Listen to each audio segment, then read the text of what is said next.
morning! I hope everyone is doing well. Welcome on in. It's a very rainy day here today. Hi, two cats. Welcome on in. Let me just change screen really quickly. To there. Hello! I hope you're doing well. We're going to play some Animal Crossing today. I'm feeling in the chill vibe Animal Crossing mood. Oh, and Basil, welcome on in. I hope you're doing well. And Felitas, welcome on in. I hope you're all having a good day. I'm not able to stream as long today. I want to do a quick heads up. I think I can go for about 4 hours and then I'm going to have to stop because I'm meeting up with my D&D group. We haven't met up in person for a while, a big while. And so yeah, we're going to be doing a little in-person meetup, but it takes me a while to get there. So yeah, do like a 4-hour stream and then we can come back to do some longer streams tomorrow. Yes, that's the plan, that's the plan. So today we're just going to be working on Animal Crossing, just Animal Crossing. I still haven't had my embroidery thing come in the post, so I'm really hoping it comes this morning. I'm going to be keeping an ear out for the door with that because I want to see it really badly. Oh dear. I bought it from an Etsy seller and they make a lot of embroidery frames and so it looks really good, so I'm expecting it's going to be pretty cool. But I've never seen one in person. Like most crafts I've at least seen in person, whereas this one I never have, so I'm just like, ooh, can't wait to see it. In Cologne it's a pretty warm day and it's still getting hotter. Next 3 days the first Gamescom will be, oh. Why is it at the moment that all the conventions, they all land on like the hottest weekends of the year? Oh dear. Like TwitchCon, I think it wasn't actually the weekend, I think it was the day after. It's 36 degrees. Who wants to cosplay in that? What crazy people are cosplaying in 36 degrees?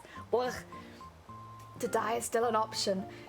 It's true, but I don't feel like it's the best option. I feel like you probably have better options. Insta, Gev, welcome on in. I hope you're doing well. Oh, Insta. Have a lovely lurk, Kev. Take care of yourself. Thank you so much for popping by.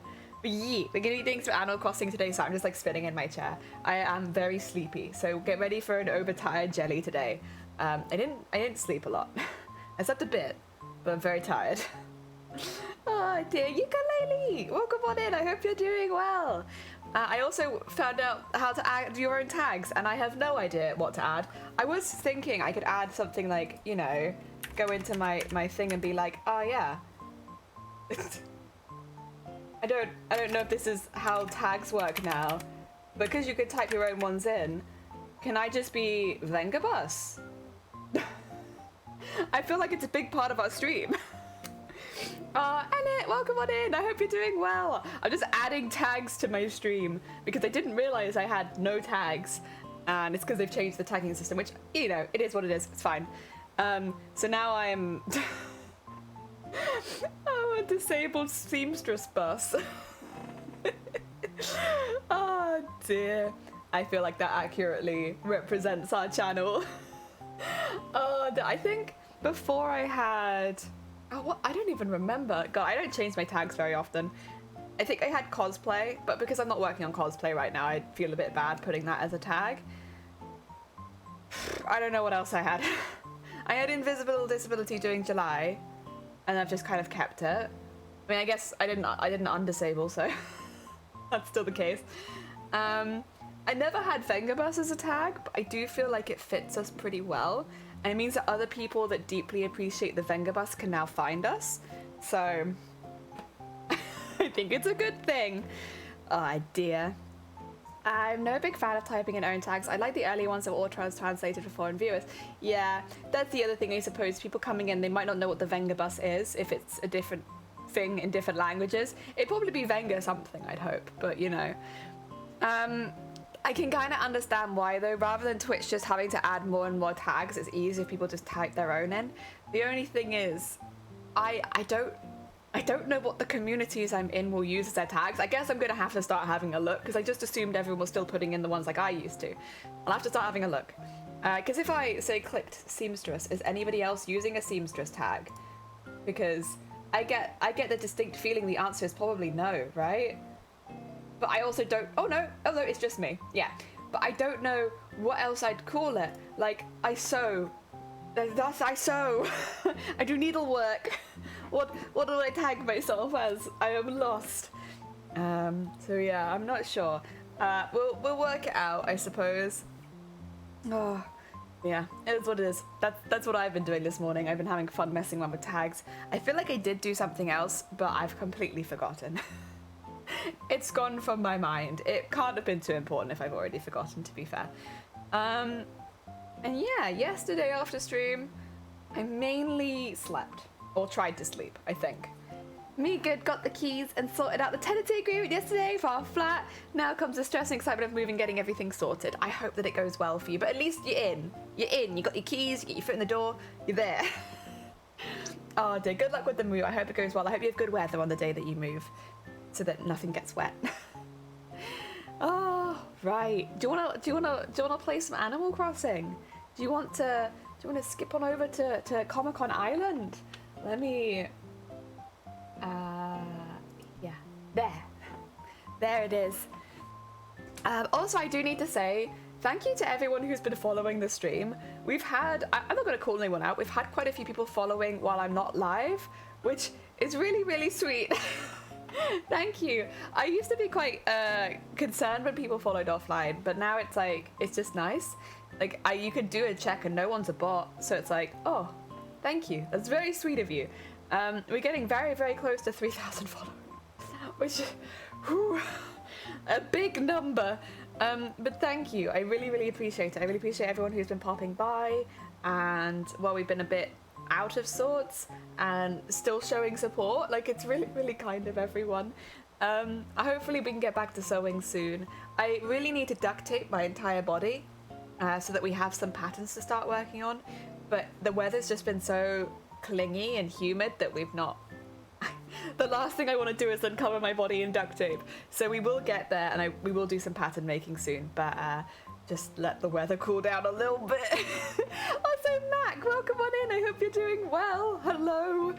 We are playing some Animal Crossing today. It is going to say that it's Wednesday because I am a day in the future at the moment. I need to go back in time, but don't mind it. I'm sure the weather will be similar. For today's announcement, we have visitors staying at the campsite. Sick. Yeah, we can go meet them. Robert, welcome on in. I hope you're doing well. Hello, hello, hello. I remember some patterning sessions where I nearly died of heat. Yeah, I have fainted only a few times making patterns, but I have fainted a few times. And like, normally that's in the winter. To be fair though, I am a fainty person, so like, I don't know if that's the best tell, but yeah, I have a couple times. We're very careful these days. I always have the fan on me. We have a seat that I can sit down in if I need to. Yeah. Oh, I got some more bells. Heck yeah, thank you for the new bells. Nice. So, what goals today? I'd really like to build up the stage area a bit. I'm going to be ordering some more things. Oh, I think I had some mail, didn't I? Ordering some more things to start filling in some other spaces. Yeah, good job. There we go. Oh, we're thinking about it. Oh, there we go. I still need to connect my Switch to the internet. Like right now I can't make friends with anybody because I'm not connected to the internet. I am an island. Oh, that's fine. Thank you. So yeah, I have a bigger house now. I actually have the money to expand it again if I want to, but I just don't know if that's what I want to do with the money. What I'm really interested in is if we can get Halves Island soon, because that's a really useful resource. But I haven't had anything saying that I can do Halves Island yet. Let's have a look. What did we get? Eye mask. A velvet stool. A marimba. A diner counter table. Oh yes, this is for the bar down here. Studio spotlight. A toilet cleaning set. Forest Life, which I think is a song, and the Rincon, because gaming, you know? Gaming. Okay. Not bad. That's a pretty good haul. I do need to get rid of some stuff because I have a lot of stuff in my inventory, but that's okay. We get there. We get there. Right. First of all, oh my god, Leaf's here. We have not had Leaf yet. My god, sorry. It's loud, but I need to register a song. There we go. I have not had Leaf yet. This is the first time I've seen him. Probably haven't played Animal Crossing for at least 6 months, but I really should get back to it. I can't decide whether I want to nuke my island and start over there or pick up where I left off. If you want to change your island, if you completely restart, you do get the fun experience of starting the game again, but you lose all of your progress with recipes and items. So you have to go through the process of getting all of those again. If you're not doing it for content or something like that, I would probably recommend just to like sell everything on your island and start again, so that you can reorder the stuff in that you want, but with a good stack of money to start with. That would probably be my recommendation. Just because it takes a really long time to get built up again. I really want to sell a couple things. Speaking of selling, the toilet set can go with the toilets. Like, I had some kind of plans when ordering these things. There you go, toilet set. Very nice. Might pull that in a bit so I can run around it. What else did I get? A studio spotlight. That, I think there's a second studio spotlight. I'm gonna go have a quick, oh, hi Clay. I'm gonna have a quick peek around for it. I always thought I can't get recipes. Yeah, it's like, waiting to get all the recipes again is, are you wearing my mushroom hat? You look great. You look great. Look at you in your mushroom hat. Oh, bless you. Okay. That's kind of hilarious. I'm sure that I had a studio spotlight. I'm just not sure where I'd put it. Oh, there it is. Yeah, that doesn't need to be there.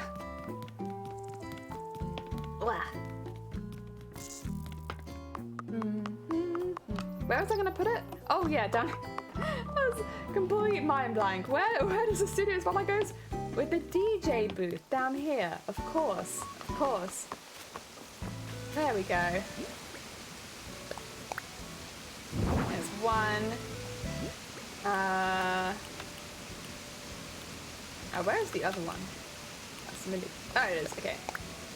And then we have a bar, which I guess might be here somewhere. I don't actually know where I'm going to put the bar yet, but it will be in this area, so I'll put that there.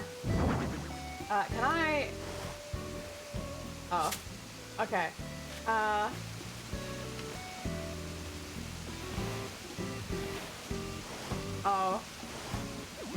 Okay, there we go. Oh dear. Put that in there. Nice. It is much more complicated than in earlier days where everyone played the game. You can be sure that at least some, you know, get extraordinarily high turnip prices in the following week. Yeah, it is a lot more difficult to restart now. But if you want the experience of the beginning of the game, like, don't let that stop you, because it is fun. I do like the start of the game. I remember. I don't know where to put some of this stuff. Let's, oh yeah, I've got the pipes up there. Hi, Big Top. Good. Yeah, there's a lot more as well, because obviously there's been expansions and stuff like that. And no idea where to put anything. Place that there. Sure. That looks great. A marimba. I mean, I like the marimba as much as anyone, but I don't know where to put it. Velvet stool I don't need. Mini cactus I don't need. I can sell the rest of that quite happily. Yeah. Had to get recipes, and there's no recipe in Nook's Granny Cupboard and no food recipes bundle, so I'm sure I bought them with Nook's Miles. Yes, Teresa, you're not far enough in the game. You need to get further in the game before those things appear. Yeah, they don't all appear immediately, so you're just not far enough in, you haven't done enough. Sorry, Clay, my god, I'm so sorry. What's the latest? I overslept a little today, but that's cool. I gave the bugs in my house some extra quiet time. The other thing is there are some recipes you can buy with Nook Miles that which will help. Yes. All right. What have you got for me, Leaf? Yeah, if you're not 3-star, you won't get those yet, unfortunately. And then even then, it takes a little while, so it's not instant. Yeah. Jelly! What a happy name. Oh yes, and I'm Leaf. I heard the good about Timmy moved out here, so I thought I'd pay him a visit. Timmy told me that there was a deserted island that you moved here, and what a happy adventure. I bet you up to your ear holes in weeds when you first arrived. I've sold them all though, I'm afraid, Leaf. I'm so sorry. Oh dear. Also, Shirley, welcome on in. Thank you so much for the follow. That's very kind of you. The island itself is a blank canvas that you can paint however you like and with whatever plants you want. That's really good because I need so many shrubs. No, talk to me now. Talk to me now, Leaf. Ah, dear. It is time to shop for flowers. I'm here to shop. I also would like vegetables. Yes. What vegetables do you have? Oh, sugarcane. Okay. I would like 9 of them. I'll take 5. I'll just take 5 twice and sell 1. I only want 9. Excuse me, sorry. And then I do just, yeah, I would like 5 more. Since I did a re-island, as I haven't redone since the game came out, I forgot how long it took to get stuff. Yeah, and because there's more stuff late game now, it will take you even longer. This is why it's like, I don't necessarily recommend restarting your island unless you are doing it for a reason or you want to experience the very beginning of the game again. Just because it takes a really, really long time to get a lot of the stuff. But I did it because I was doing it on stream and I wanted to do start to finish on the island on stream. Otherwise, that's not something that I'd normally do. Oh dear, yes. I've already actually got some of this on my island because I've been stealing it from my island tripping. Oh dear. I made a single recipe on my old island, oh god. I have made so many recipes already. Like, there's a lot more that I need to make, but I have made a lot. Alright. I want them in bulk, please. There we go, and then I need some of the yellow ones too. Thing is, I haven't planted shrubs from scratch, so I actually might get some stuff for this because I've not done this. Right, in a minute I'll double check to see if he has any flowers I don't have yet. Good, thank you. There we go. Thank you. Right, what flowers have you got? I've already got roses, lilies, and mums.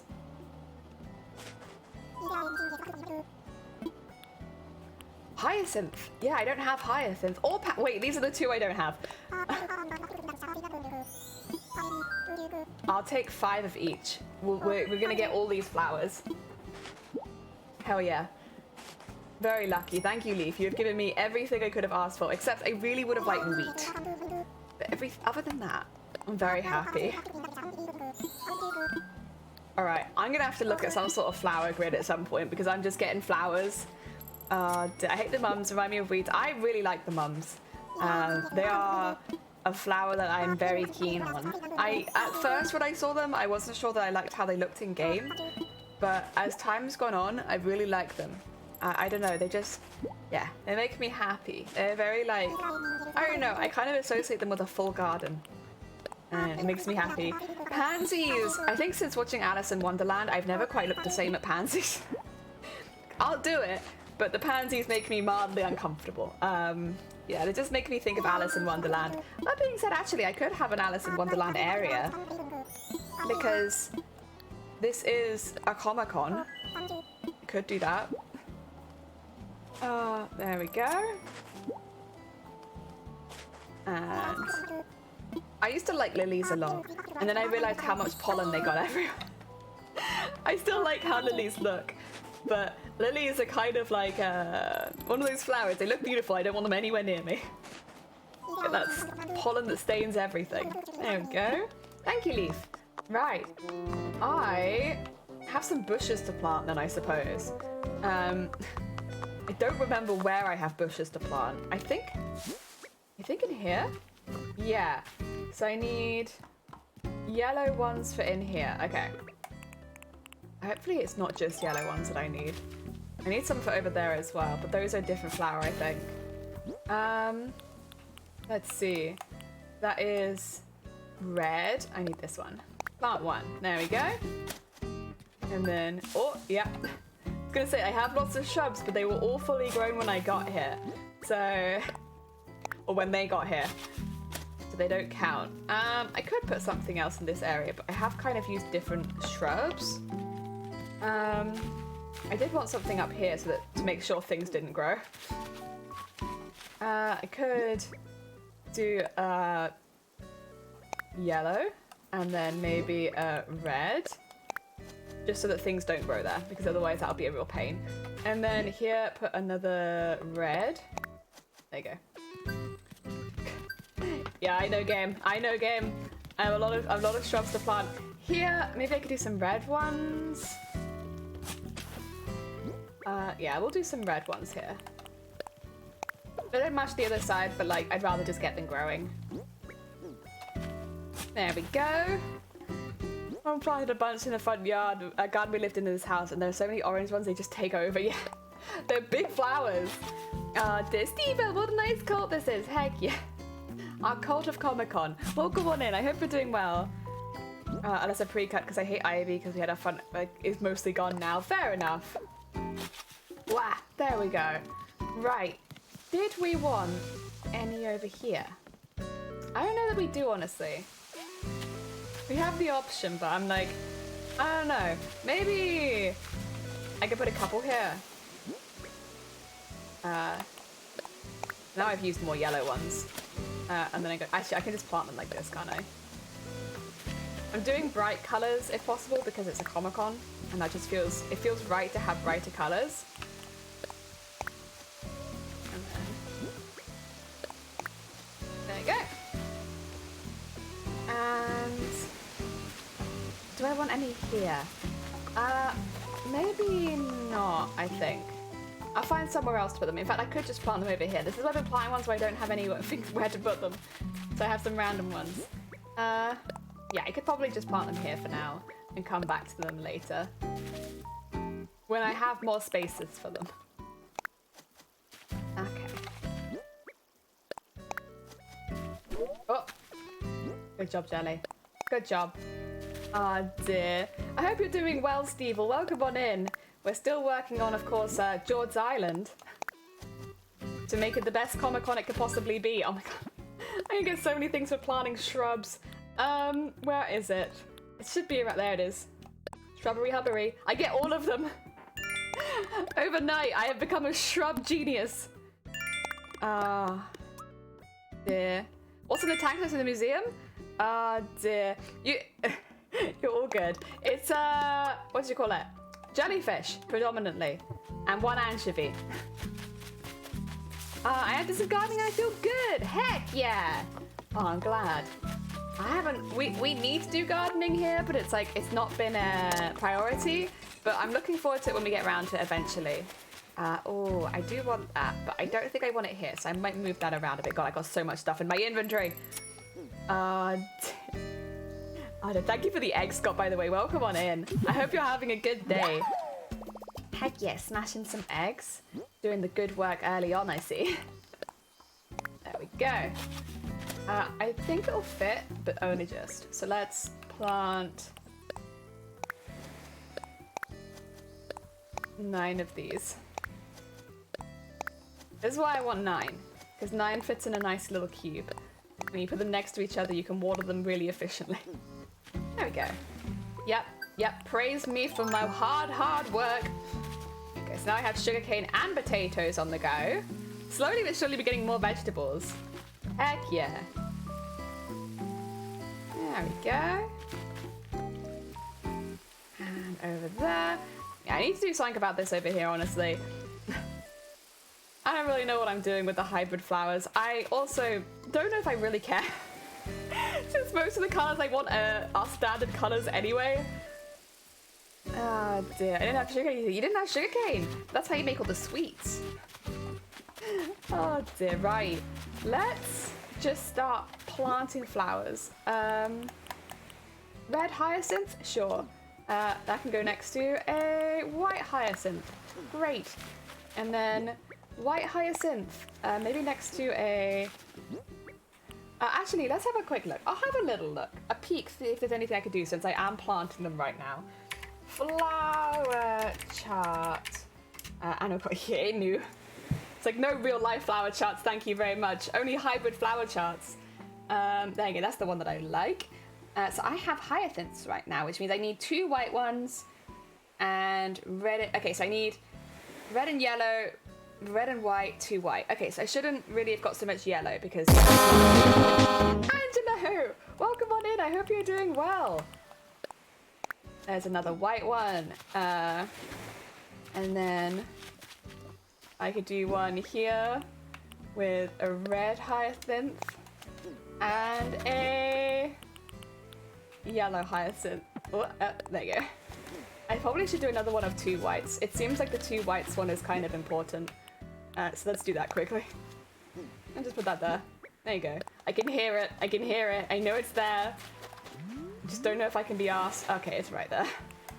I shan't be that lazy. Hello, Angelo. How you doing? I hope you're doing well.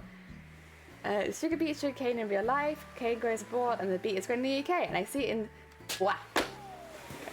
Tablespoon sugar is used... Okay, fair enough. There we go. Right.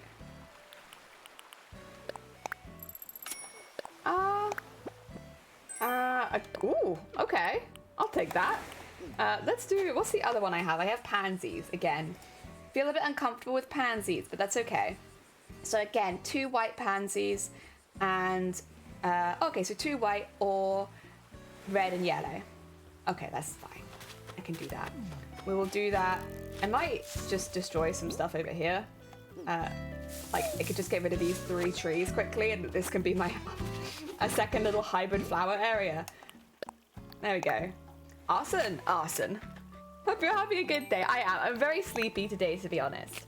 But later on, I'm meeting up with my D&D group in person for like the first time in a very long time. I've seen people in the D&D group, but I haven't seen the entire group together for a really long time.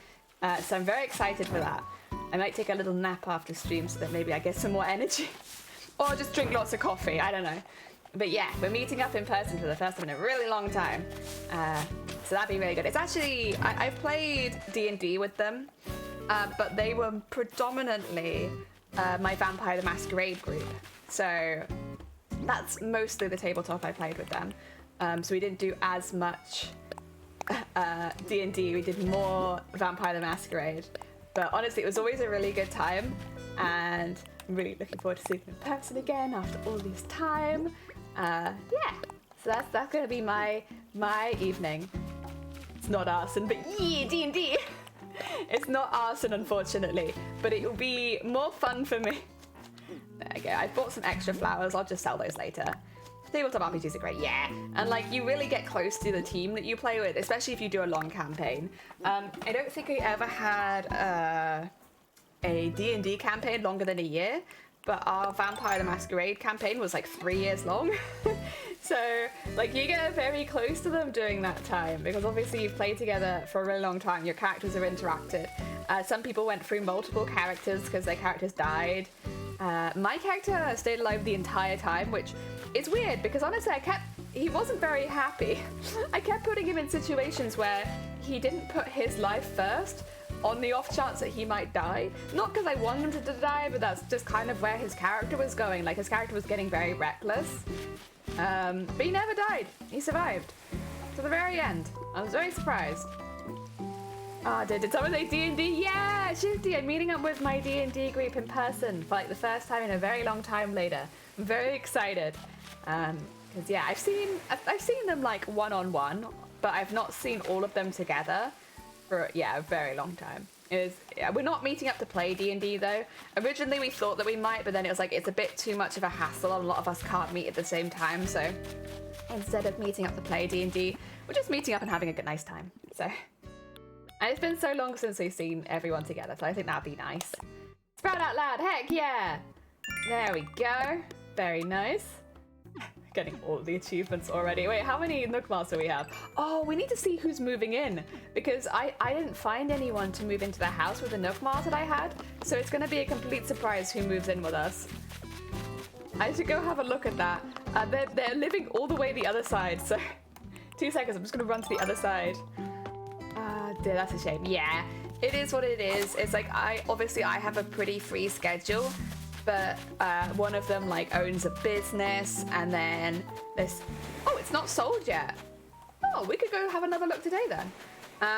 But yeah, like one of them owns, no, a couple of them own businesses, so they're like very busy all the time. And then some of them work late at bars, and then some of them do like work during the day. So it's like it's difficult to get everyone together since we all have such different schedules now. And we were actually pretty lucky that the campaign ended when it did, because after that everyone split off into doing very different things, like different times of the day, and we all got infinitely busier. So yeah, I would definitely play D&D with them again though.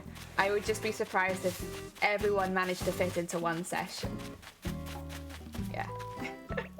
Oh, Gundam, welcome on in. You're fine. Take care. Get some sleep. Thank you for popping by. I hope you get some good Z's when you go to bed.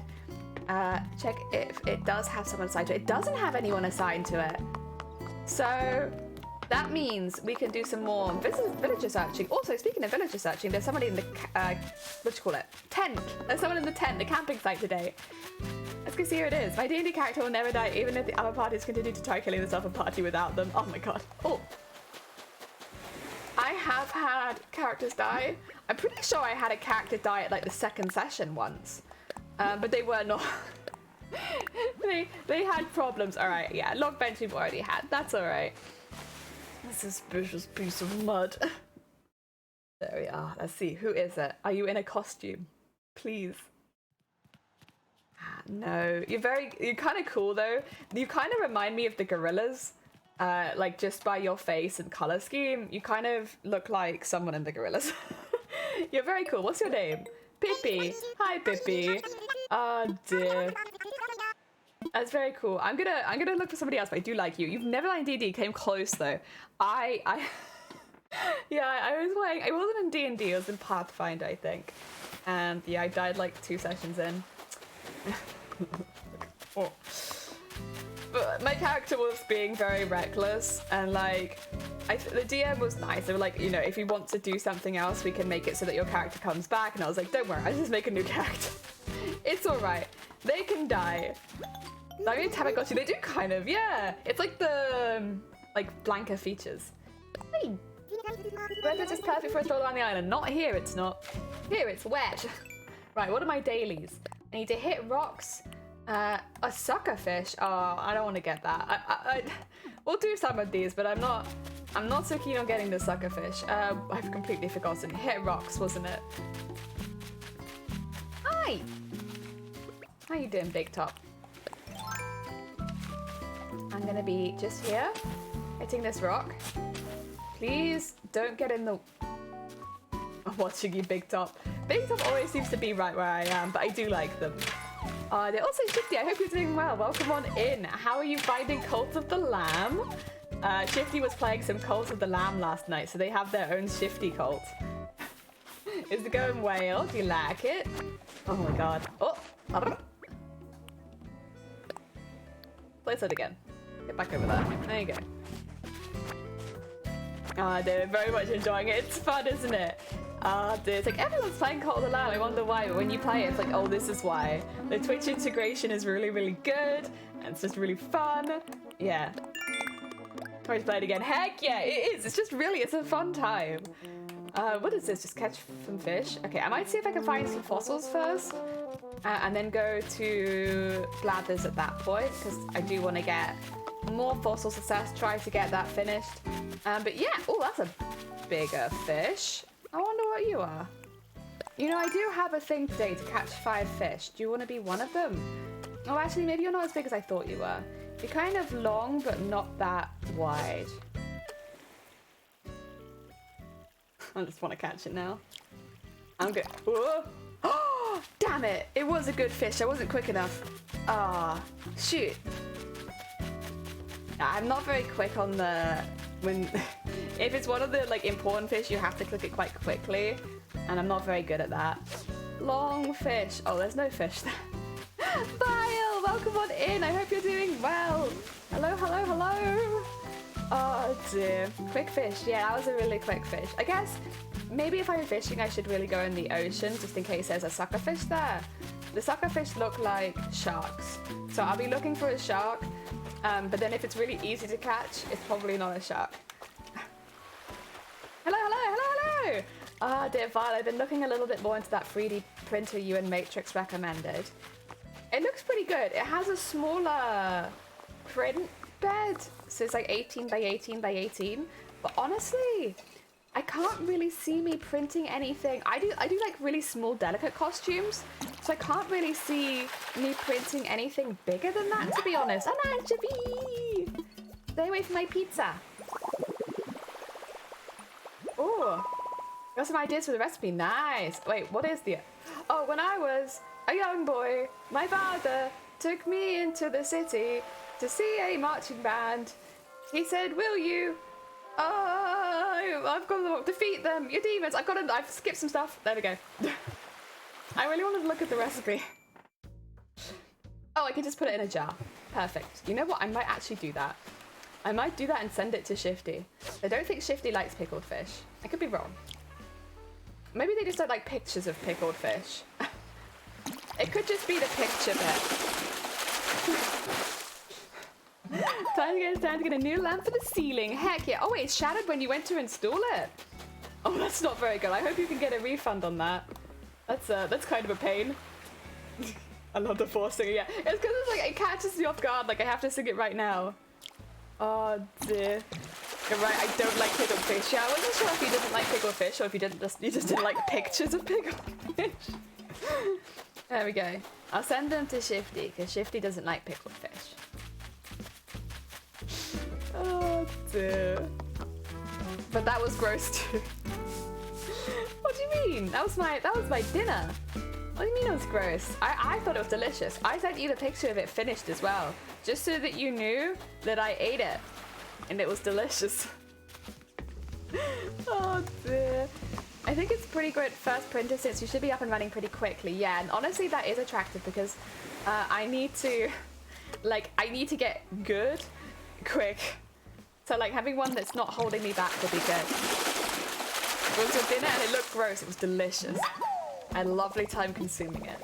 Oh no, let it go. Honestly, it's just a sea bass. What do I have? Way too much stuff in my inventory again. Oh my god, I do. I can drop a few things off at the house since I'm here though. Exactly, yeah. Because, you know, I want to try making my own files as well. So like the margin for error hopefully will mainly be on the files that I make and not with the printer as much would be ideal. I'll put all this in storage because I might use it at some point in case I need it for more hybrid stuff. Especially since these ones are more hard to buy. What's that? A velvet stool. I really don't need that. Thing is, I don't really need the rest of it. I'll put the eye mask in here. Oh no, I'll hang it on the wall. My bad. That was not my intention, but that's okay. I have a few more spaces now. Yeah, the rest of this, I think. A baby romper. What? Oh. Okay. I remember getting that. Mini cactus set. I'll keep that. I like cactus. Okay. Cool. Brisket is delicious. Pickles, sardines, spines is ogre food. No, pickles, sardines, and a boiled egg. You can't forget the boiled egg. It's an important part of the mix. Oh, dearie me. Oh no, it wasn't that kind of O. It was I swear I didn't buy this O. You can slowly learn more about the printers as you go, but still be making things that not held back. Yeah, that's the thing, is like, I know that myself will make mistakes, especially when it comes to the designing parts, but like, I kind of want to know where the mistakes are. Like, is it me or is it the printing stuff? And it's easier if I can get one of those out of the way. Like, okay, the printer sets itself up for me. That's not the problem I'm having. The problem I'm having is with my designs. Yeah, I think it would be good to narrow that down for me. Oh dear. About children. It's really gonna break my heart. Why? Why? What would change? Would it be that, wait, or is this a comment on like I'd be a very questionable parent? Oh dear. Also, every now and again I see this, I swear the color shifts. Does it kind of look like my camera's in black and white? Or is that just me? It might be because my skin is the same color as plaster. But does it kind of look like my camera's in black and white? Because it's not. Oh wait. It's like at the door. My bad, 2 seconds. Oh.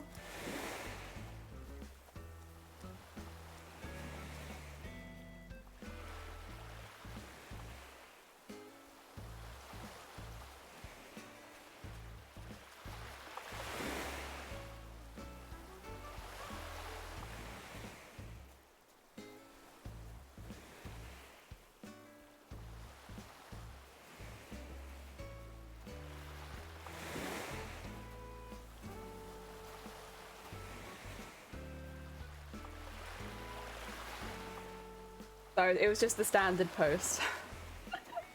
Oh dear, you can see some colour, the hair is kind of bluish. Cool, there we go, okay. Yeah, my skin and the plaster are like very, very similar colour.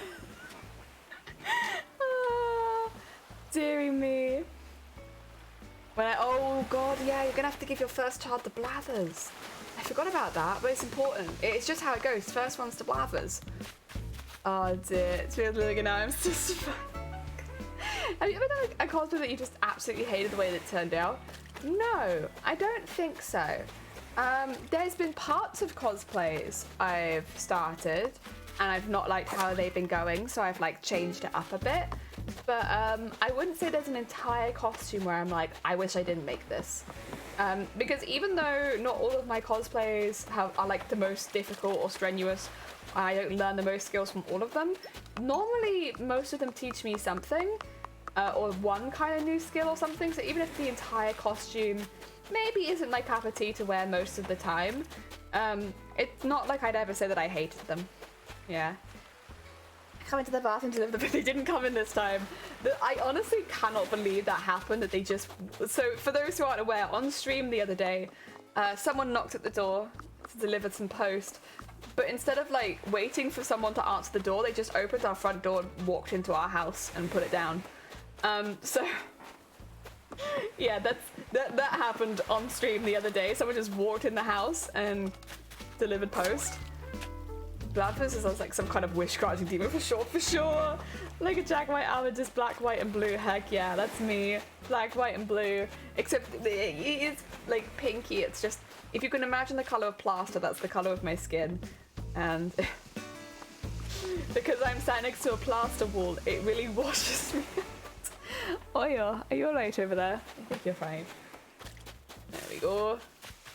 I can't find any sucker fish. And really, I do just have to catch 2 more fish. It's just, it'd be kind of nice if it was the fish it wanted me to get. But like, there are no sharks anyway, which means the likelihood of there being any sucker fish here is very small. You know what, I'm just gonna catch this fish. I'll see if I catch a sucker fish later. Oh, good job, Jelly, good job. Yeah, true, yeah. And with cosplayers, it's like, it's normally parts that I dislike, it's not the whole thing. Oh, hi, Prin, welcome on in, I hope you're doing well. Thank you for the horn. There we go. I got the 5 fish. I should probably sell some stuff. I have a lot of stuff in my hand. I also could go do I have any fossils? Probably not very many. I don't remember picking that many. Let's go see if we can find any more fossils. If we can, we'll go put them in and then we'll go sell our stuff. Doing good. How's the Animal Crossing going? It's going good.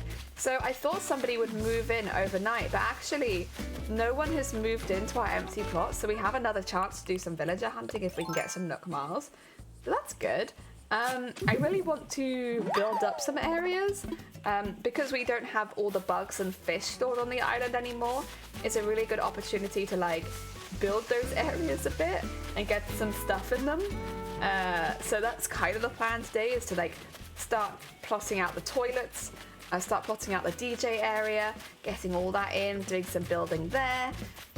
Probably have to order a lot in, so I might... Oh my god, the fossils. Jesus, here they all are. There's one up there as well. Oh dear. Hey Minimal, welcome on in. I hope you're having a good day. I'm not a kitten, I'm a fish. I don't know. I understand, they're very similar. However, I'm a heli fish, not a heli kitten. Oh dear. Wow. You got quite the plan to play this game. I have. I would say this is not my first island, so I'm so used to like planning islands and stuff like that. I'm just like, yes, this, and this. That's why it was my new island. It wasn't overrun with fish. Well, yeah, I managed to sell them all vile. I sold all of the fish and all of the things, and I made basically $1 million bells on the fish and the bugs. The bugs did get me a lot less though. I got a lot more on the what do you call it? Fish than I did. So maybe I should really be focusing fish. That being said, that's an expensive bug. I found one. I know you're worth money. Get over here. Oh dear.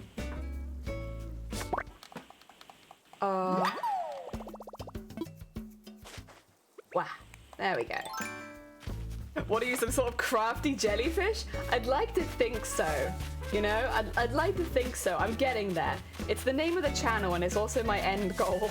I think I would play this game to invest in the stock market and visit other people's islands. I always want to get more into the stock market, but I'll be honest, I'm really not very good at that kind of thing. Like, because you have to constantly remember to check the prices and all that kind of stuff, and I am not very good at that. Ah dear, insects are always worthless except when it's beetle season. Beetle season? Are there expensive beetles then? Because I am not aware of them if that's the case. Also, Morigi, welcome on in. Went from Hellyfish to Hellykins to Hellykin. I don't think I like Hellykitten though. I think it's because whenever I hear people being called kitten, it's normally like, unless you're in a relationship, kind of derogatory. It sounds weird, but like, when customers would call you things like kitten, it's because they look down on you. It's because they're like, you're young and stupid, and it's like, I'll call you kitten, and it's like, gross. Oh dear. Honestly, some of the weirdest things you get called in working the store, it's like their pet names, but like from strangers. It's gross. I have a very strong reaction to it, though, I think. Oh dear. It's like gambling, except... No, it is gambling. Wait, out of all of those, there was only one? I mean, you can have it, but whatever. You can, in fact, have that tail. I would have thought maybe I would have got more than one, but you know what? I can sell it all. My user greeting is, hey kids and kittens, mostly because 95% of Twitch is younger than me. Yeah, it's normally like something you say to someone younger than you, but... Like, listen. You're welcome to do it, but I personally don't like being called kitten. From my experiences, it's... The other thing is, do you call men kitten? Or just the young women? Because, like, again, I just don't like it in that way. It's like... It feels like people are putting me down. Because most of the people that say it do actively put me down. Oh, I accidentally said yes. I'm so sorry, Blathers. I'm also skipping through. You've been called kitten on the phone a few times. Does it make you gag? Oh dear. No, I'm sure there are some people that like it. Personally, I do not. It's the same thing when people come into chat and call me babe. Or they call me baby. Or kitten. Or pumpkin. And it's like, all of them. Would you say them to a man? Or are you saying it to me because I am a younger woman? And if that's the only reason you call me that, like, get it out. I don't like it. It's kind of gross. Oh dear. I don't even have pet names for Teacup. It's gross. Both me and Shiny call each other the same thing. And it's kind of slowly devolved into both of us looking at each other and just going, eh. It used to be a word. It is no longer a word. It's just, ah. Oh dear. Yeah, totally understandable not vibe with it. Yeah, beetles fetch a high price. A giraffe stag. Oh hell, when is beetle season? Have I just completely missed beetle season? Oh, 2 seconds. I had the flower charts, but now beetle season. Animal Crossing. Wait, when does beetle season? Oh no, I need it in real, not in real life. Animal Crossing New Horizons will do. Okay, so it's January, February in the south, July and August. Have I just not found some of them then? Because it looks like it's beetle season right now. But like most of the beetles don't go for that much. Oh, I need a list of beetles. Wait, okay. I've not had this. Stag and horn beetles. July, August in the north. But majority of rare beetles are on palm trees. Oh, okay. So I only have 2 palm trees on my island. So maybe that's why. Ah, dear. Summer is beetle season. Yeah, it's right now. Got Petal, I think, by Women Running a Shop, and then Big O. And that took me by surprise. Took me by surprise. Oh, heck yeah. Bless you, Basil. Bless you. I'll do just that. Makes me think of Fry from Futurama doing an acknowledgement. It's like, yeah, like we used to have like we've always called each other the same thing, but we used to have one, and now it's just like as you walk past, In New Leaf, you could make so much money going to tropical islands and catching only the rare beetles. I am surprised, because I haven't caught either of those beetles yet, and I thought I was doing pretty well on catching them, but I guess if they're mainly on palm trees, maybe that's why I missed them? I can only assume that's why I missed them. I'll have to plant some more palm trees quickly then, and then we teleport to the beginning of the month again. You know what? We've done the beginning of August. Why not do the beginning of August again? Giraffe beetle's very rare. Okay. Yeah, I've definitely not seen the giraffe beetle. But there's another one that's like apparently pretty good that I've not seen either. But I think again, if they're mainly spawning on that, then okay, fair enough. Also, if a lot of them come at night, then I haven't really been playing at night so much. So that would also maybe be a reason I haven't got as many. What I'll do is, do they have coconuts on them, these trees? If not, oh no, they do. But I can collect them and just take them with me. Oh, but actually, let me sell my stuff. Because if we're going to be island hopping a bit anyway, it might just be worth me picking up the whole tree when we go island hopping, so I just have it there, rather than waiting for them to grow. I got all the cicadas, I think. But yeah, beetles over my head. Shark season I'm aware of. Oh, a little bed. Heck yeah. And a metronome and a punching bag. Okay. What do you need today? I actually really need to sell. I have a lot of stuff on me right now. Okay. Let's go. That.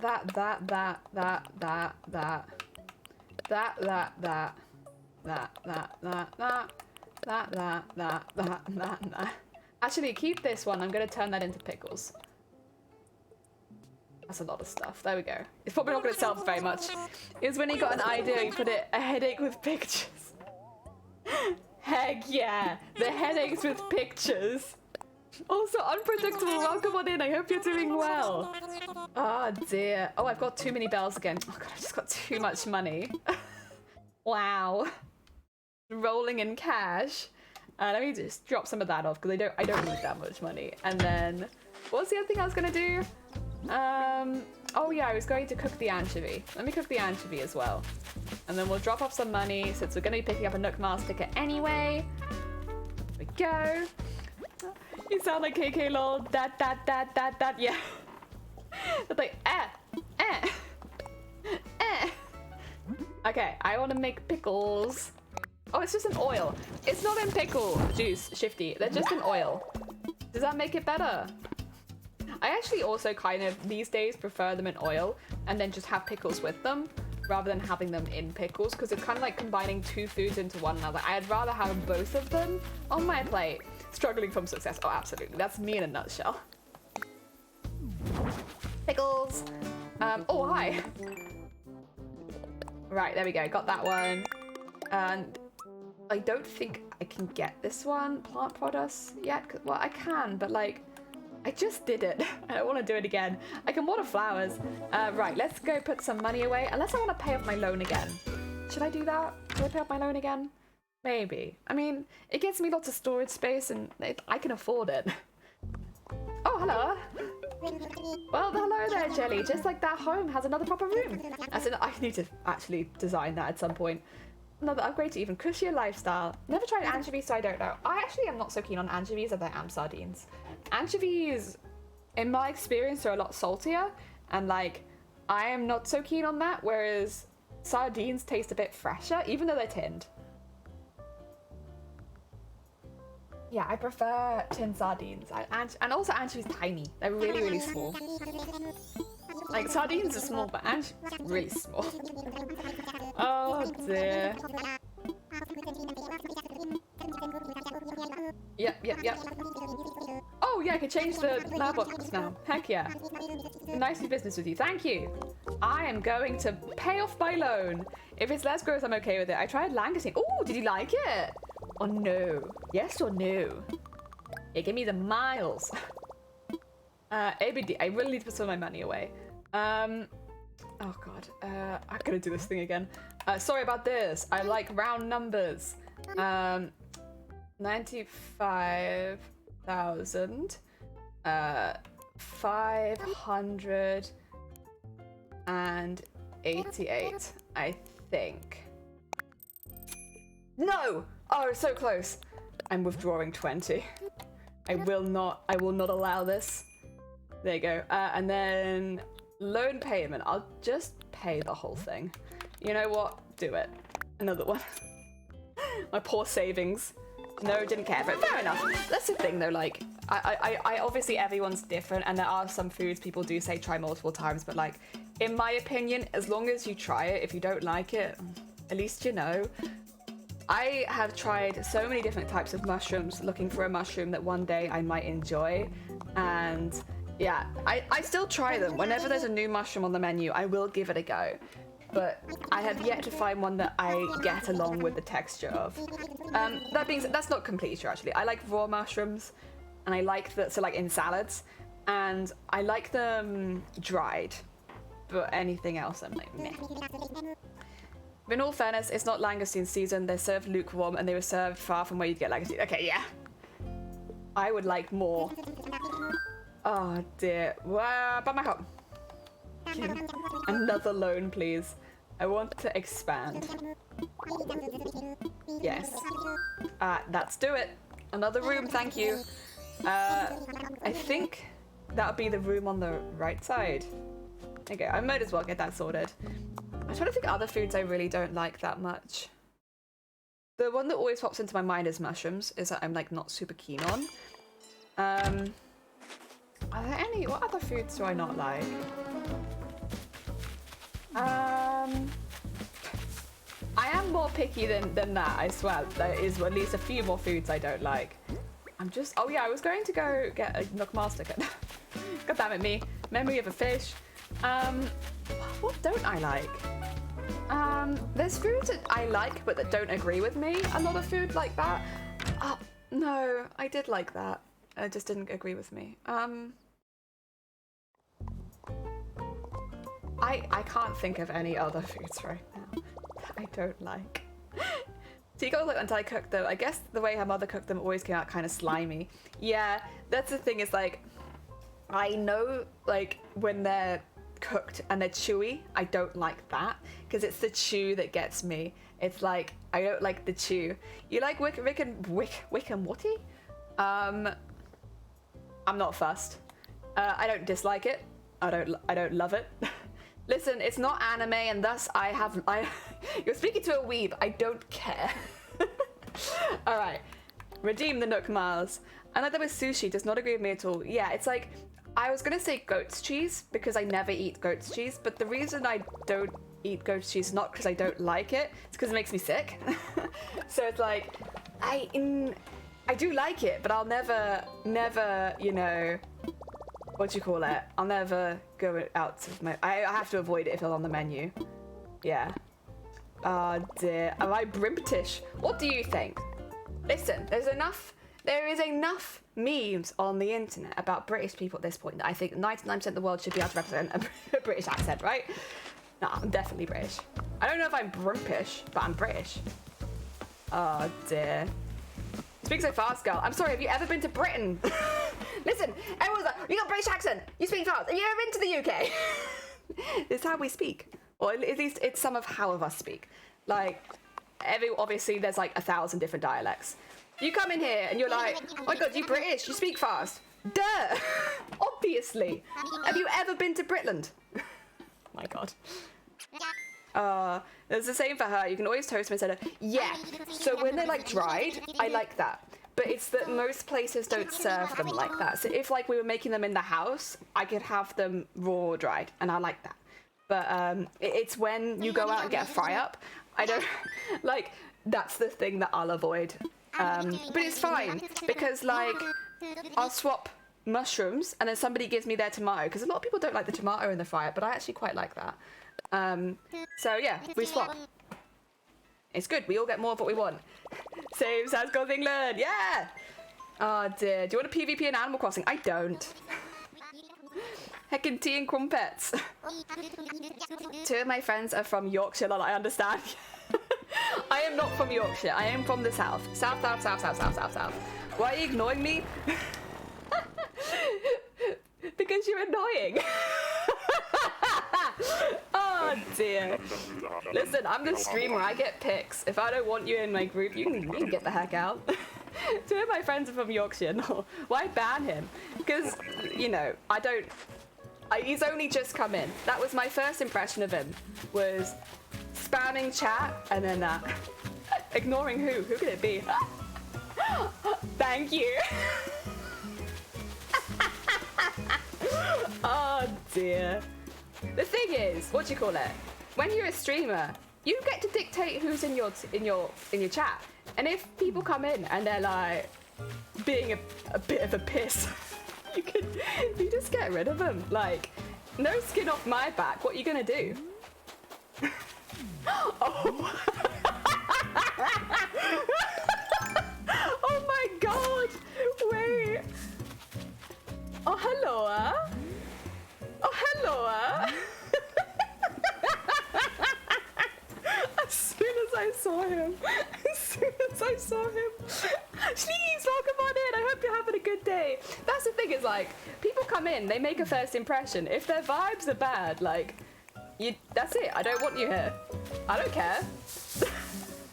No skin off my back. Oh dear. It's rolled o'clock. What a cutie. I want him now. Oh, about to have a work meeting? I'm sorry. I hope your work meeting goes okay. I hope it's either quick or that they provide snacks. Does everybody want Rolled? Rolled is not in cosplay. I don't even know if it's worth talking to Rolled, because they're not in cosplay. This is a cosplay island, guys. That guy's not in cosplay. Rolled is a cosplay. What fiber art you're learning next? Ooh. I'm trying to think, because you already do quite a few, don't you? Like, I guess... Would it... Wait a minute, unpredictable. What fiber crafts do you not do? Wait a second, am I missing something? There it is, there's my item. Oh dear, right. You know what, fair, we'll take that. I haven't got it yet, I'll have it. Do I still need to catch? I do. I should probably keep an eye out for sharks then, because it's still something I need to catch. Was that a shark over there? No, it's just a bigger fish. Oh dear.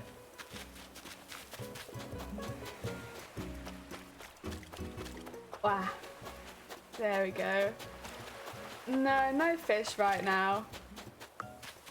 Wow. Wow. I'm quite certain there are some I don't do. I probably just don't know what they are yet. What the hell is tatting? I have truthfully never heard of that before. Unpredictable. That is a new to me. 2 seconds. I'm copy pasting the word and Googling it to make sure that. There we go.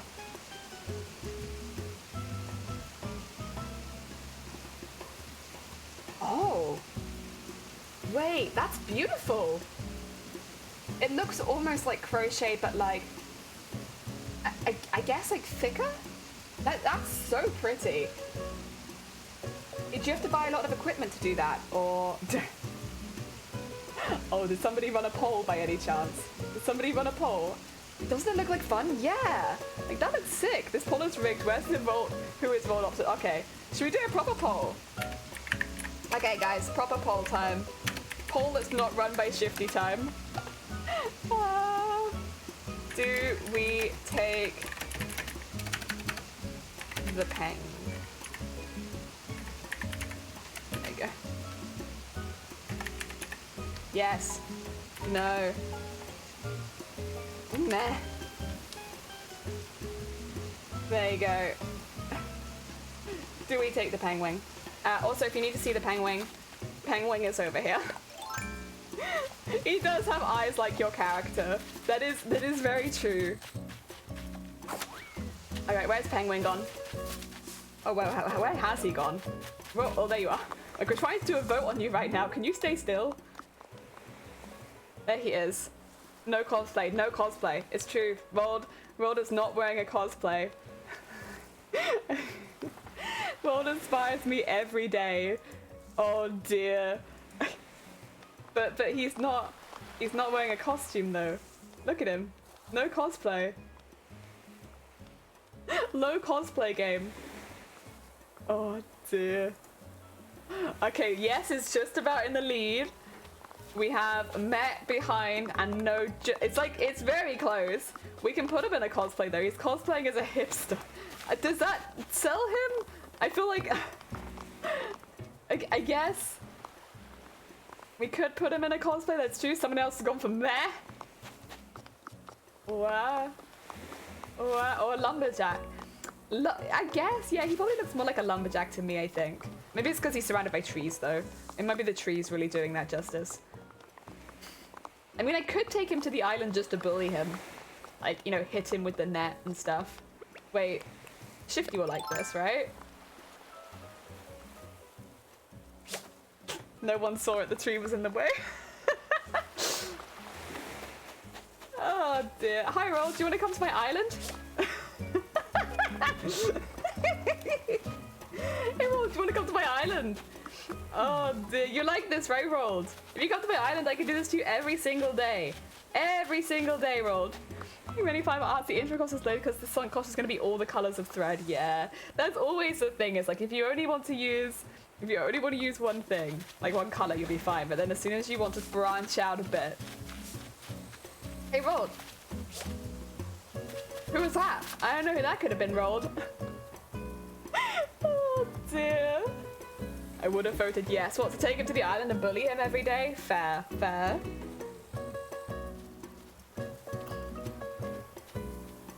Oh dear. Ah, right. It's very close. Yes is just about in the lead. No, if I had an axe, I would have voted yes. Oh, that's true, that's true. Hey, Roll, donk. I can't believe you bullied the sweetest being, the strongest being in Animal Crossing. I mean, if he's so strong, why is he not talking back? Hey, Rolled. Hey, Rolled. It looks like you're coming to my island. Alright. Come on then. Come on then. Hi, Rolled. I tried to vote no, but clicked meh instead. You would have still won. It's alright, Val. Don't worry. Buddy. Yeah. Do you want to come live on my island? We will have to dress him up at some point. But for now, he can live and just be. I wonder, Shifty, if you visit my island, would Rolled recognize you, or would it be like ultimate dimension Rolled? Well said. If you're last, you'll even see my 30-pack. You ever seen 30-pack abs? Neither have I, but we're gonna. Alright, I got to bug Tom Nook to put the ball in place. Thanks for playing first draft round pick. He was literally the first person we came across on the island, which is crazy. Oh dear. There we go. Let's go. We're ready to go home. Rolled is the strongest being in the universe. Literally, as soon as I saw him coming over, I was like, oh, Shifty's here. They can have things to say. Guess the island needs a punching bag. True. True. We don't have an island punching bag yet. I actually like all the other residents. So about time we had a resident that we can just, you know, take out some of the end of the day on. Mm.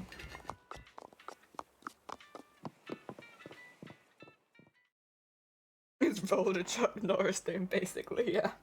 He's a Chuck Norris meme. How dare you? What? What? I haven't done anything yet. Oh, Chuck Norris is a Rolled meme. True, actually, yeah, my bad, my bad. I put it the wrong way around. I was going to take... I completely forgot. Honestly, seeing Rolled made me forget everything. I was meant to get coconuts so that I could just take the whole tree with me. I could actually, to be fair, do like a really quick... I think I have enough miles to go on these kind of ones, and I have no other people moving in. So I might as well just go on one of these.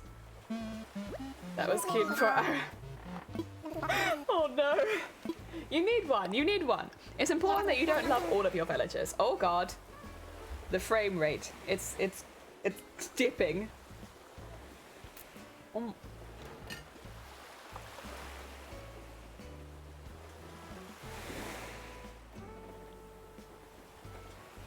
This happened yesterday too.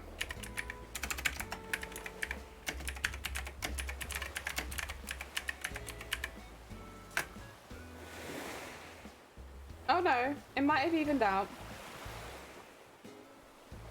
Oh no, wait. Okay. I think it's evened out. Sorry, I've been having these issues sometimes. Normally they hit in the first 10 minutes of stream where everything just tanks and I drop like several thousand frames in like a couple seconds. I apologize. You might all have like a bit of lag coming up. Oh dear. Jelly did a thing. Jason, what did you do? Someone pick up. Yeah, if someone could pick up all my frames, that'd be great. I've lost so many frames. Both muscles are too strong. He's weighing down the stream. He is. He'll have to go, huh? I want to sail round the whole world with you. Have some adventures too, but me life has other plans. If I could shrink this old world, I've gone too low in me. Be backyard, we could sail 7 seas in 10 minutes. The world would be ours. There we go. You don't get seasick, do ya? Also, Boo, welcome on in. Remember whenever you hear this song, life is a trip, fuel of discovery. I'm so sorry. Welcome on in. Hi, THC. Hi, OCS. Welcome, welcome, Boop. You've been booped? Oh, heck. Boo, thank you so much. Thank you for shouting out, Boo. I appreciate it. How was your stream and what did you get up to? Oh, Dragon Quest. They've got good costumes at costumes. They've got some really good costumes in Dragon Quest. Sorry, excuse me. No worries, this is a beautiful song. Sorry, you caught me halfway through my ballad. How was your stream? How did it go? We are building Comic-Con on my island. Also, I think this is a special island because this is a lot of money. Yeah, there's just money trees everywhere. I have not seen this island before, but I'm not going to complain. I'll take a bit of extra money. Oh, dear, no worries. Heck yeah. Heck yeah. Oh, dear. Yeah, how was your stream? I hope that it went well. Oh, we are building Comic-Con. Normally, I should say to everyone who's just popped in for the first time, we're normally cosplayers. We make costumes on stream. That's normally what we do. We're normally building these big old costumes, but because I've just moved house, it's a little difficult to do all the costume stuff that I want to do. So we're playing some games instead while we slowly build the sewing room. And we had money granted. I know, right, Jason? Also, did I see that you bought a camera? You got a new camera! How is the camera? I hope that it is good. Or is it still waiting for your ride? You're the rare money island. It's a treasure island. Yeah, that's kind of how it feels. Are the rocks also treasure? Because, yeah, I've never had this island before. This is a new one to me. 100% Death Door and continue my adventures. ABF. Aww. Congratulations on the 100%. Jesus. Overall, a pretty good stream. I end up, end the night with something cute and chill. No, that's very fair. Like, I like to do something similar if we've had like a more intense sewing session and it was something chill. Otherwise, it's like, for the rest of the evening, it's Treasure Island. Also, I did check, but it looks like the stones are not treasure. It is just the trees. That's okay. We take what we can get. Excuse me. Right. I do need to take these with me. I also got the gyroid, which is good. We're doing pretty good, honestly. We're picking up everything we need. But yeah, we need more of these trees on the island so that we can get the rare bugs. And then we are making Comic-Con. I can't show it to you right now because this is not Comic-Con. But when we get back there, I'll do a little tour. We're getting there. Found out on eBay this afternoon, then I got an email half an hour saying the seller had sent me a discounted offer. Aww. That's really nice. Thank you. I hope you enjoy it once it arrives. Oh, message in a bottle. Who's it from? Let's see. This is from Henry. Open wooden shelves. I don't think I have that yet, so that's a good one. We got a new one. How's the day so far? It's been good, thank you. We have kind of not done any of the things that I've been meaning to do in the game, but we're like, you know, getting there. We want to build in some of the spaces that I couldn't before, so I've been collecting really expensive bugs and fish on my island, just stacking them up in different corners. But now Flick and CJ have come, so I've been able to sell all of them, and that means we have those spaces back. So I want to build some toilets, And I also would like to build like a DJ on the beach kind of area. We don't normally have DJ on the beach at Comic Cons near me, I guess clarify. But we do often have like an outside kind of DJ stage, like where people can do performances and stuff like that. So it's not quite the same, but it's close. It's kind of what some of the Comic Cons near me do, even if it's not exactly spot on. So that's what we're doing. We're doing that hopefully today. I think that's everything I wanted from this island. I got all the treasure. There's not any rare bugs, but I think a lot of the bugs I need spawn at night. I'm gonna make an assumption they spawn at night. I got a couple new palm trees though, so I can take those back with me and sell them. And we got rolled movement, so you know what, good stuff. Toilets are very important, especially at Comic Cons. And you need like a good range of toilets, because if you're in a cosplay, trying to get into the regular toilet booth is like, sometimes it'll be fine. If you're in like a regular size costume, you'll be okay. But most of the time I have to use the disabled booth. Obviously I always ask permission first, because I'm not someone who needs it. But yeah, if you look at like MCM for instance, the queue for the disabled booth is all like big costumes. Alright. I love me, little girl, she's me pride and joy. Can you guess her first word? It was ahoy. She is grown to love the sea. Oh, she is just like me. Tears, the ties, the nuts, the dogs. Makes me so happy, TL.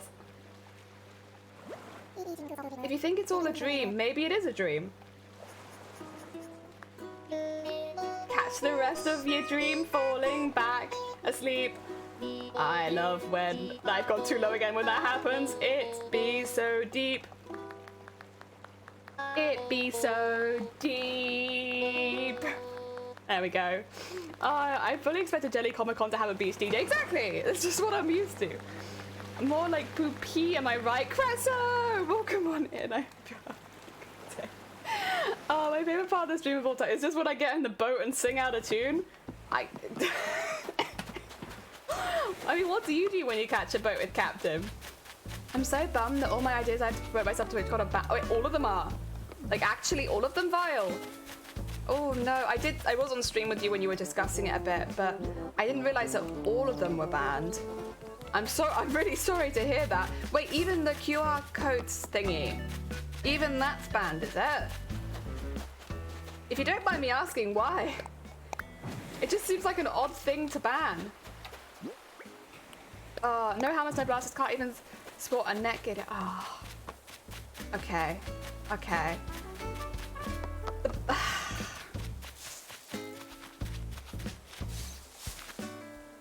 What my assumption is that they don't have the security to do the necessary checks on that sort of stuff, because like the really big conventions like MCM and stuff like that very easily have the security to tag guns as they come in, like plastic guns obviously, and double check them, and it works well. It works very, very well.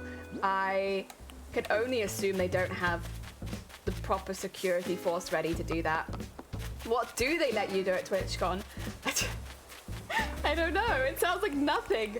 Oh dear. Oh, okay, so you can do that one. Okay, well, there's one at least. Have you ever used Festival Toilets, Jelly? I feel like the secret 10. Yeah. Oh, that's the thing. It's like, Comic-Con toilets, they're not gross, they're just busy. So you have to go when you only just need it. You can always make promotional face masks. True. Scan my face. Oh dear, the others get the most attention, true, but there isn't a San Diego Convention Center where they hold...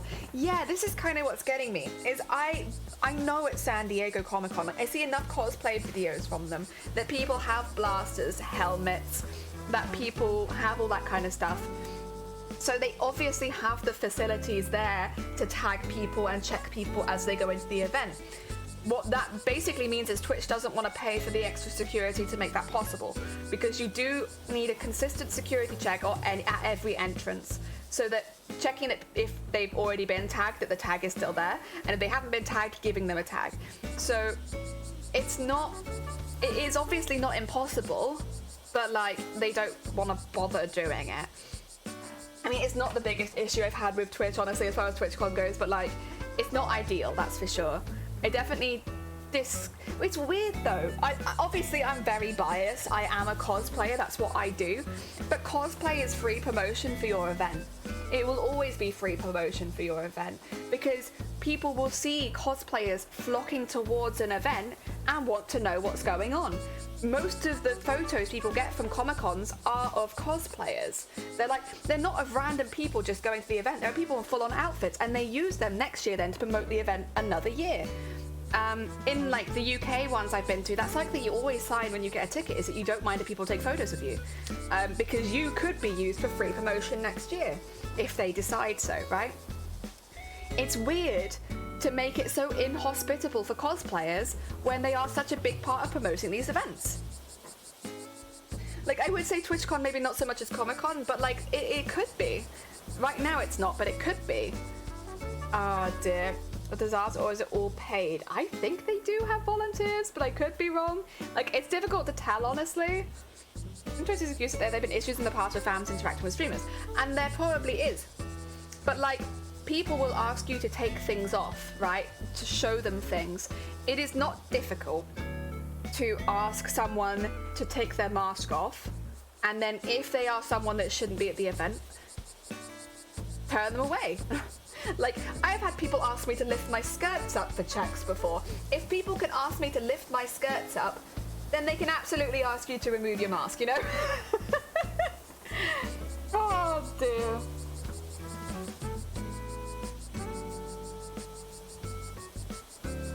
Because large enough numbers of staff could cause issues in a volunteer versus paid. It's the same in MCM though. MCM has a security team and it has volunteers. They work next to each other, but the volunteers get a lot of benefits by volunteering. They might only have to work one day and then they get the other 2 days for free. So yes, they don't get paid, but yes, they get something for being there. The paid staff is normally like an actual security team, like they rent out for events. It's a little different. And it always works out very well. I've not heard recently any complaints from volunteers. I used to, but not anymore. Oh dear. Why are they checking under your skirt? Yeah, they asked me to like peel up the layers of my skirt to make sure that I wasn't concealing any weapons under my hoop skirt. Obviously, like, they weren't looking like all the way underneath. They just wanted to make sure that there was nothing concealed under there because it was a big skirt. Like, this was when I was doing my Lakshmi and I was like basically larger than life. I said it before, but I don't think they allow people to wear full face covering because it's not marketable for streamers to not show their face. It's probably why they don't want face masks at a con. Yeah, but like, I get that. And I get why they probably didn't want that. I do see that as far as the face mask situation go. But most streamers, their brand is what they look like. It would be unusual for them to actually disguise that unless they are someone like Vile who doesn't show their face on streams. So it makes faceless streamers more recognizable, which is a good thing, without having to show their face if they don't want to. But also it doesn't take any away, like the full face covering specifically, like helmets and stuff like that. It doesn't take anything away from the streamers who won't ever cover their face because it's part of their brand, you know? Like for me, obviously I do cosplay, but if I wasn't, I would keep my face there because I want people to be able to see me and recognize me. But for people like Vile, who is a pretty anonymous streamer, it would be nice if they could wear a helmet to keep that anonymity up, just out of respect, right? Oh dear, was Shifty hiding under there? Yeah, absolutely. And yeah, it was hidden weapons, it wasn't hidden Shifty. Hoop skirt seemed like a great opportunity. Yeah, I could just like take a little tank under there with me. Because I know you are the weapon. Thanks, Grobbit. A ton of VTubers and streamers like me. I think it would have lined with 3D printed batarangs or something. I have like little shurikens on my hips, you know.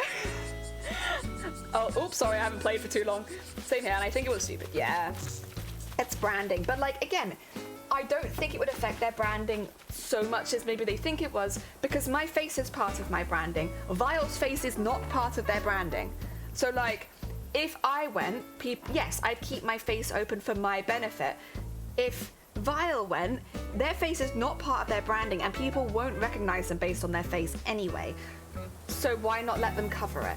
Like, again, I do agree that because of the issues a lot of streamers have had with stalkers, threats, stuff like that, a lot more than maybe other platforms, there does need to be a proper check. If someone is wearing a full face mask, that they do need to be checked against a list of people that wouldn't be allowed at the event. I do agree with that. But once they've been checked and tagged or whatever it is that they want to do, I don't see an issue with them wearing it at the event, especially for people where their face is not a part of their brand. You know?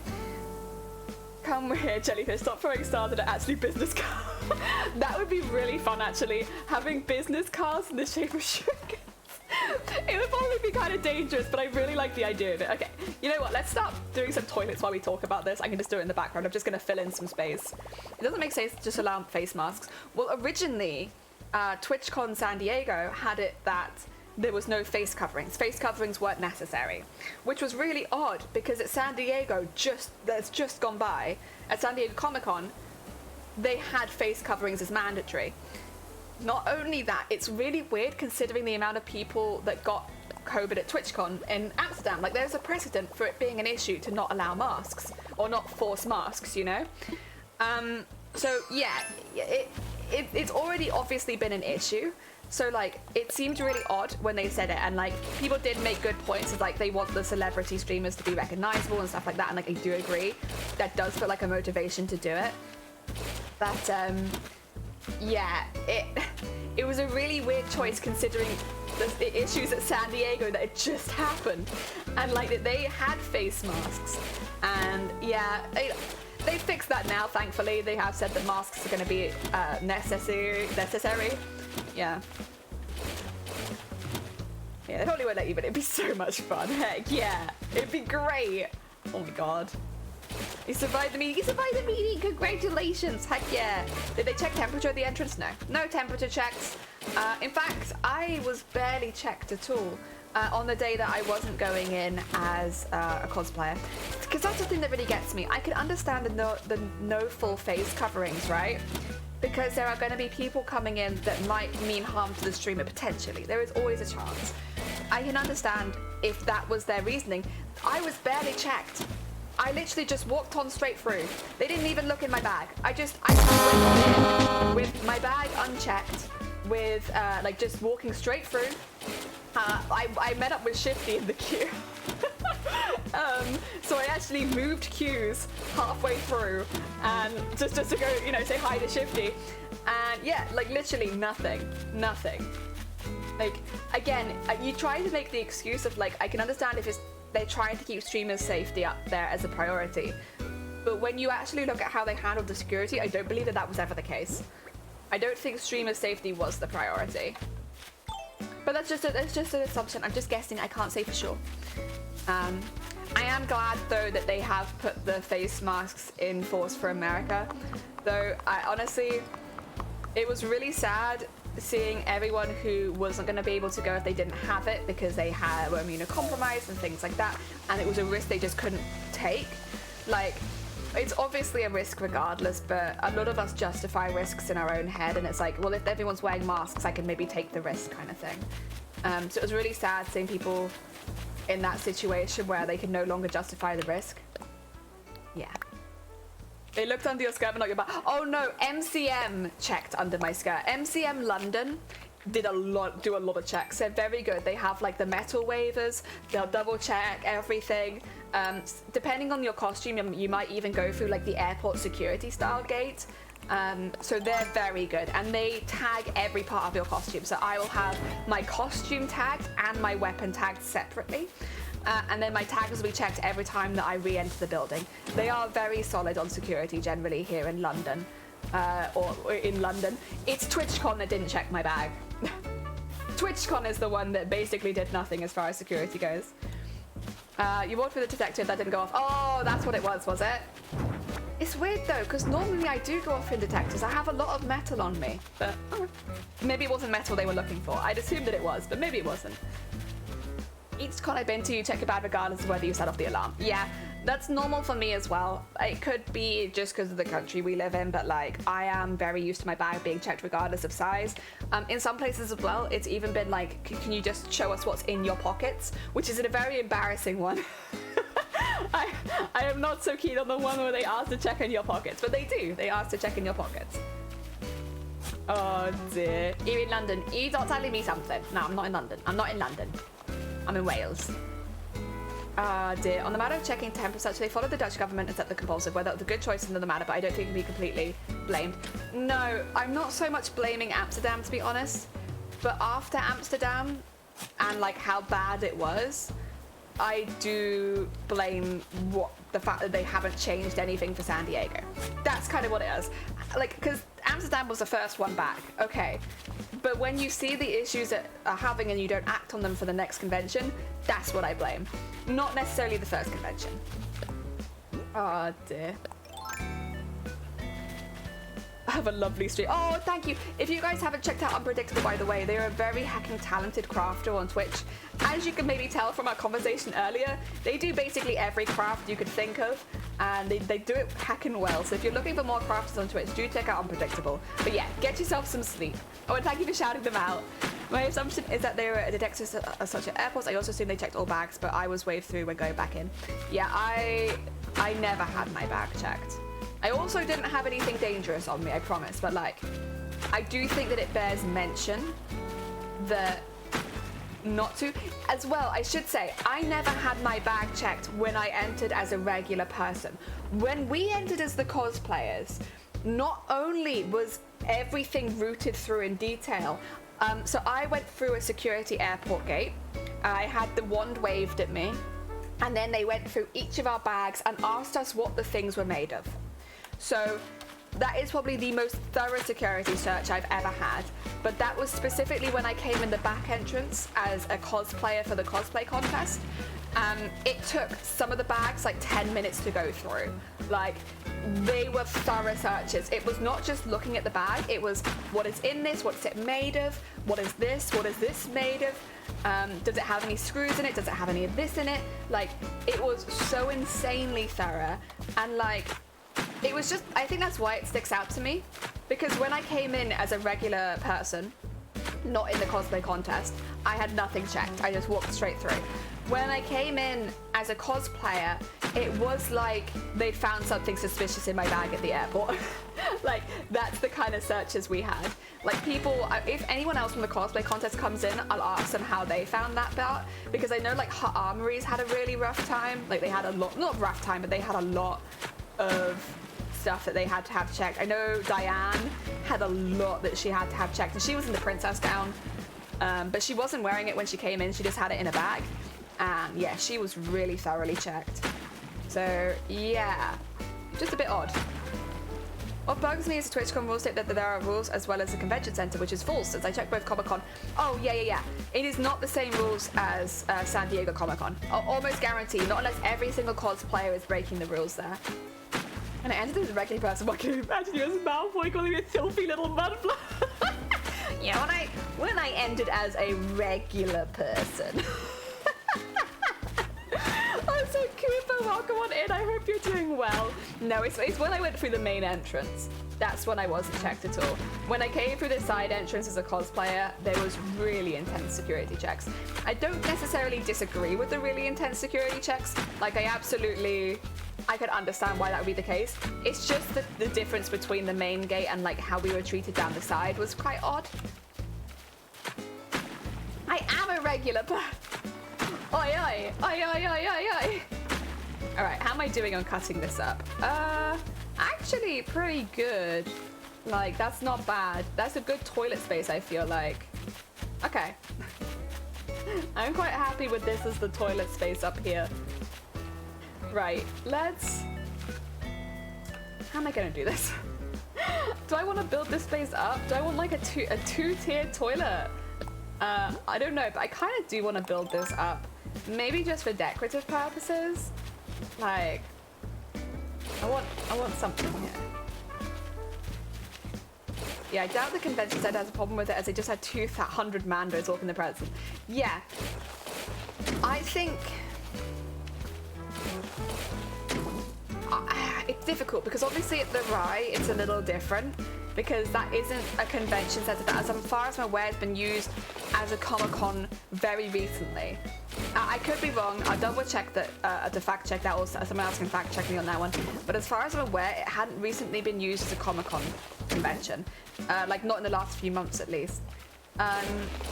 Whereas San Diego Comic-Con literally just happened, and it's at exactly the same convention center. So it is a bit odd that, yeah. Oh, when I was a young boy, my father took me into the city to see a marching band. He said, will you, when I grow up, yep. I keep forgetting the second verse. There we go, fixed it. Dear me. This is my first time I saw that kind of detector, so I don't know how well they work. Considering how lactose checks seem to be, I assume they work pretty well. Yeah, fingers crossed. I'd hope so, and it doesn't sound like, oh, no, actually, okay. I won't go into it in detail. It is not my story to tell. I was gonna say, like, nothing dodgy happened at TwitchCon. That's not the case. But also, I don't think it's like the security gates would have picked up. It wasn't that kind of incident. But I also don't want to say nothing dodgy happened at TwitchCon, because that's not fair. Oh dear. There we go. Oil. And... But yeah, I'd be interested in how they handle it next year. It's weird, because they have one of, like, already... TwitchCon was one of the biggest cosplay competitions in Europe. It has like some of the biggest prize pools. It had some of the biggest European cosplayers in it. Like, it is already, after 1 year now, a big event for cosplay. So it is kind of weird to have rules that actively dissuade cosplay. And as far as I'm concerned, there has actually been no good reason why they have those rules. They can say things, or like people can say things like it's because to keep streamers' safety. But after going, I don't believe that that was the case, because there was strong security, but it was mainly for guests. It wasn't for the standard people coming in. And then, yeah, I really enjoyed TwitchCon, and I don't want this to come across as like that I had a bad time or I was treated badly. I wasn't. I had a really, really good time, and I would absolutely recommend it to any cosplayer, like 100%. I just feel that it's a little weird the way that they've kind of treated... Oh, I could have a stage here, actually. That'd be kind of cool. Sorry, I'm getting distracted. It's kind of weird the way that they treated people cosplaying at it comparatively to other conventions of similar sizes. Yeah, I'll put it like that. Like, there are other conventions that are bigger than TwitchCon that have a better set, and smaller than TwitchCon, that have a standing toilet. Wait a minute, 2 seconds. Does that mean a urinal? I kind of need more of a bathroom for everyone, but we'll start with that. What was I saying? I've forgotten again. Yeah, I don't want it to sound like I'm just dogging on TwitchCon. That's not actually the intention. I had a really, really good time. Would recommend it to anyone. Like, that's not what I want to do. I think improvements for next year would be looking at those rules and deciding maybe to spend just a little bit more on security team that can check and tag people as they come in. I don't know how worldwide spread that sort of thing is. Over here, it's pretty common for that. Were you allowed to roam free after entering as a cosplayer? No. We were absent. So basically, not only were we not allowed to roam free, we were like being shepherded around the convention. So there was a group of security guards, and we had to stay within them the whole time. We couldn't stop and talk to people, and we didn't really have that. We only had half an hour basically to do it. So they shepherded us around. They did a route. Then we did say that we wanted to go to the artist alley, so we did spend a bit of time there. And then after that, we're going to the main entrance, and then we'll loop back around to the rooms at the back. And we couldn't stop. We all just had to stay there, and that's just kind of how that was. Like, I can't say that's my favorite way of being handled as a cosplayer, but it's because, like, basically it was against the rules to do the cosplays that we had done. So, like, at least that's why I'm assuming it was like that, was because it was against the rules. Yeah, why bother to do a thorough check on you then? You'd be able to intervene at any time if you behaved weirdly. I think, so the thorough check was when we first came in. So we were all told to wait outside entrance G it was, at 8 a.m. on the Sunday. So we all gathered around entrance G at 8 a.m. on the Sunday as instructed. I think a couple people did have to turn up late, but they did let them know ahead of time, so like as many people as were expected was there. The security team turned up to entrance G. They unlocked the doors, and then they got us to queue up. So us with our stuff, our cosplays, whether we were wearing them like I was, or if we had extra parts like other people, we'd all be queuing up there. And then they had us come through one by one, where they went through all of our bags, they went through all of our cosplays, they asked what things were made of, they did all that, and then one by one we were able to go through to the room where all the cosplayers were for the rest of the day. We couldn't leave that room and go out onto the floor whilst we were wearing our cosplays. The only time we were allowed to do that was in the last half an hour of the day, where we were kind of ferried around where they wanted us to go. We did have some say, but it was like we didn't have a lot of time, so we did kind of just go around pretty quickly. And the security team was with us the whole time, and that's how that was. So people couldn't stop and take pictures with us, really. We had a very short period in one hall where like a couple people took photos of us, but we couldn't really stop and, you know, interact with people. Yeah. And yeah, that's kind of how that was. I don't want this to sound too negative on TwitchCon, because I absolutely want to encourage people who have an interest in end to themselves. Like, I don't want it to come across as just like it's a really bad experience, I had a really bad time. Like, that's not the case. I had a really, really good time, and like I'd recommend it to anyone. But as far as the cosplay, it's a very unique cosplay experience. So I've been to a fair few conventions in my many years, and I've never not been allowed to wear a standard costume on the floor. So I was wearing just the dress, and I think I had the tail as well, and the headpiece.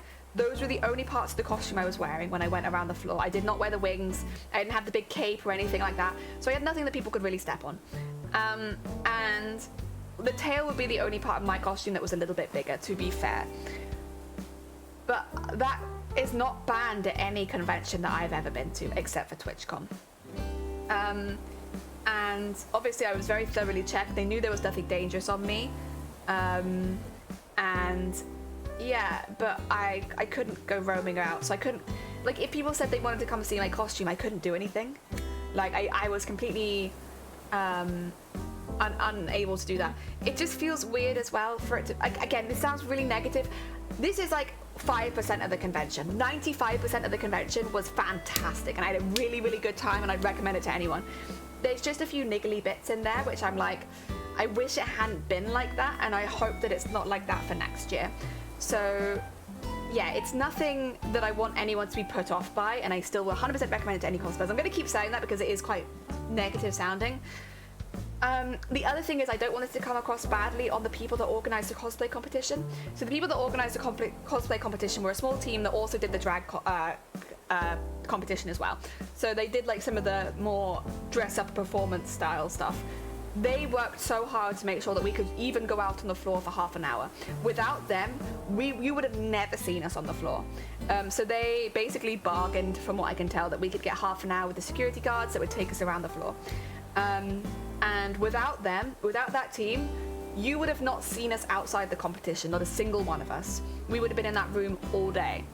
So I don't want it to come across like I'm taking digs at the cosplay team, because the cosplay team really like fought for us to be out on the floor and to like be able to say hi to people, at least for a short period of time. They were really, really good. They also kept us up to date at every part, like when things were changing, they kept us up to date. They were like really there for us. And like, honestly, I can't thank them enough. They were fantastic. Like, the cosplay team was amazing. I know they did a couple other things as well, but I'm just going to call them the cosplay team because that's what I know them as. Like, they were absolutely phenomenal. But the way that the convention was is the issues that I have, I suppose. Not specifically with the people that were helping us. They were amazing.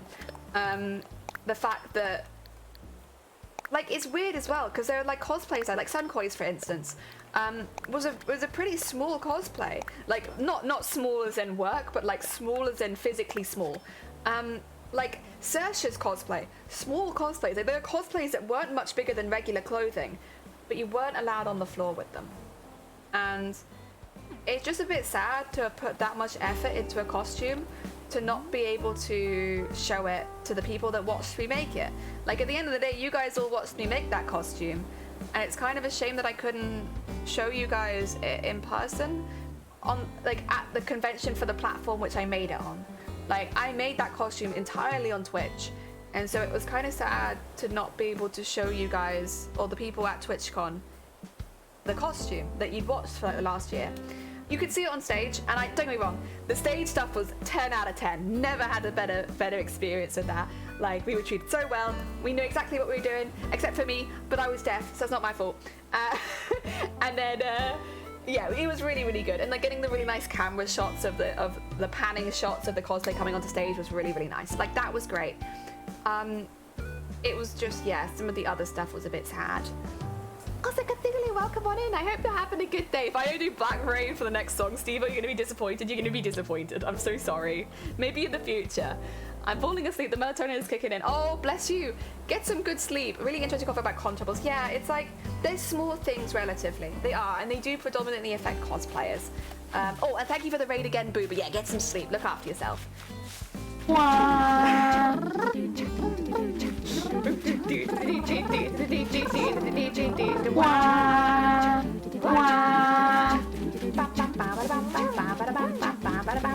was gonna do toilets, but I've done stage. We like to party. We like to party.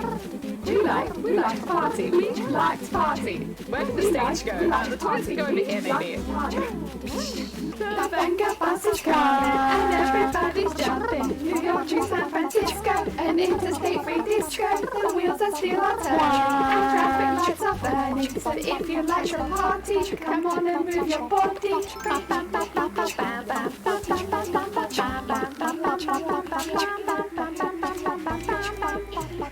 Thank you, Steve L, for the party. Angry party. Heck yeah, so angry. I'd say thank you for the horn.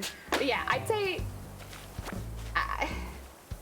it's a very unique experience as a cosplayer. I would still recommend it to anyone because the way that you're treated is really, really good, and it's a really accessible one for a lot of people. As long as you have the TwitchCon near you, it is very accessible. And by near you, I mean either in Europe or in America. So yeah, it is a really good one, and I would recommend it to anyone to give it a go. Like, you have nothing to lose, why not, right? It is just a little, that's the thing, is because I really enjoy the convention, I just want it to get better, you know? Like, it's not, it's because I enjoyed it. Yeah. Maybe actually pick, oh, that's not what I wanted to do. That's fine, whatever. You know what, it's fine. Do I not have, okay. What if I put this one here? So I had to put so much into something that you can, and then told us because it's the rules except for where no one can see it. Yeah, I really imagine myself walking around the convention floor, being able to show the people that watched me make that costume, like the fruit of the labor, you know? Like the end product. That's kind of more what I imagined. So when that wasn't the case, it was a little sad. But I also don't want it to come across as it's a bad experience in general, because that's also not true. It's not a bad experience, it's just a little different from how most cosplayers might prefer to do a convention. Yeah. And it is, of course, also not nice, like, not outside of the cosplay competition, just for regular cosplayers, people that like doing cosplay as part of their brand. Like, it's a shame that those people also will face those same restrictions. It feels kind of unnecessary, but also it's not my convention, so like, if that's what they want to do, that's what they want to do, and I am not in a position to fault it, really, I suppose. Or maybe I'm in a position to fault it, but like, you know, you get me. Nothing really to be done about it, honestly. I really hope I don't even know how to necessarily get it to them though. Like, I filled in the form of things that went well and things that I personally would like to see improve. But like, even then it was difficult to get exactly the problem that I have out of there. It's not my convention. It's not, surprisingly. It's difficult to exactly explain why it's not very hospitable for cosplayers, and like why that might be a benefit to the convention. Because yeah, it is, like, obviously for TwitchCon maybe not as much, but it is technically always free advertising, and I don't see it being a bad thing. In case when I work on his band at the event, which sucks because I can't even bring a store to bring one with me. Yeah, the thing is, so one thing that is kind of consistent at events here in the UK, you can have guns and blasters and stuff like that. Keep the orange tip on them, obviously, so that they are clearly not real. But like, you cannot bring ammunition. So no ammunition, no Nerf gun pellets, no darts, nothing like that. You can't have that. So it doesn't make sense, because you should be able to have a store of the guns as long as you follow the rule of there being no ammunition being sold with it. That should be fine, because that way people can run around with your custom guns without there being any fear of that. And even in the UK, actually, wait, to go even further, in the UK we have some policies about knives and swords and stuff like that. You are not allowed detail swords and knives outside of your house. So if the knife is bigger than a certain amount, you can't carry it around with you in public. What that means is, if you buy a replica weapon at MCM or at LFCC or any of these comicons, you keep it with the stall until the end of the day, and then you take it with you at the end of the day to your house, which means that you do nothing illegal in the process. And that is with something that could literally hurt or kill someone. These are like large replica swords, they are sharp. You keep it in the box, you take it straight out of the convention. If you are found to be carrying it around the convention, you will be arrested. Like, because you are carrying a knife around with you inside the convention. So you will be escorted out. Some of the time you won't be escorted out, depends on the size of the convention. But either you'll be escorted out, or you'll be expected to go straight to the exit and take it back to the house. And that is with literal weaponry. And we have those rules to make sure that no one's getting hurt. Like, if the security even see one of those boxes being undone, you will be arrested. Like, that's not okay. Even if the knife is in a sealed box, Robert, they have to take it immediately home, which is why the majority of people will ask for it to be kept at the stool, or it'll be offered to you, to be honest. But, like, keep it at the stool until you're going home, and then you can collect it then to take it back with you, because it is illegal to be carrying that around with you. So yeah, you keep it in the box and you take it home, and under no circumstances do you take it out of the box until you get home. But the fact that we have those kind of rules, it's like, I really don't understand, because, not being funny, Vile, but like, Nerf blasters aren't probably going to kill people. They're not like actual weaponry, so there's no reason for you not to be able to sell them as long as you're not selling ammunition. At least in my mind. Also, Valiant, welcome on in. Sorry, you kind of entered into a mild rant. It's because of the law zero. You're not allowed to carry weapons at all in public. No, even if they're boxed up, you have to take them straight back to your house. It is literally against the law to just go out and go shopping with them. Like, you can't do that. So as soon as you take them, you go back to your house. And like, it is like, well, I think when you buy the weapons there, they do make you aware of all that. The places at Ice Team will always offer, like, if you're not leaving the convention right now, we'll keep this here until like at a certain time on Sunday. Sunday's normally the last time. As long as you can bring the receipt, we can swap it, and then you can take it out with you then.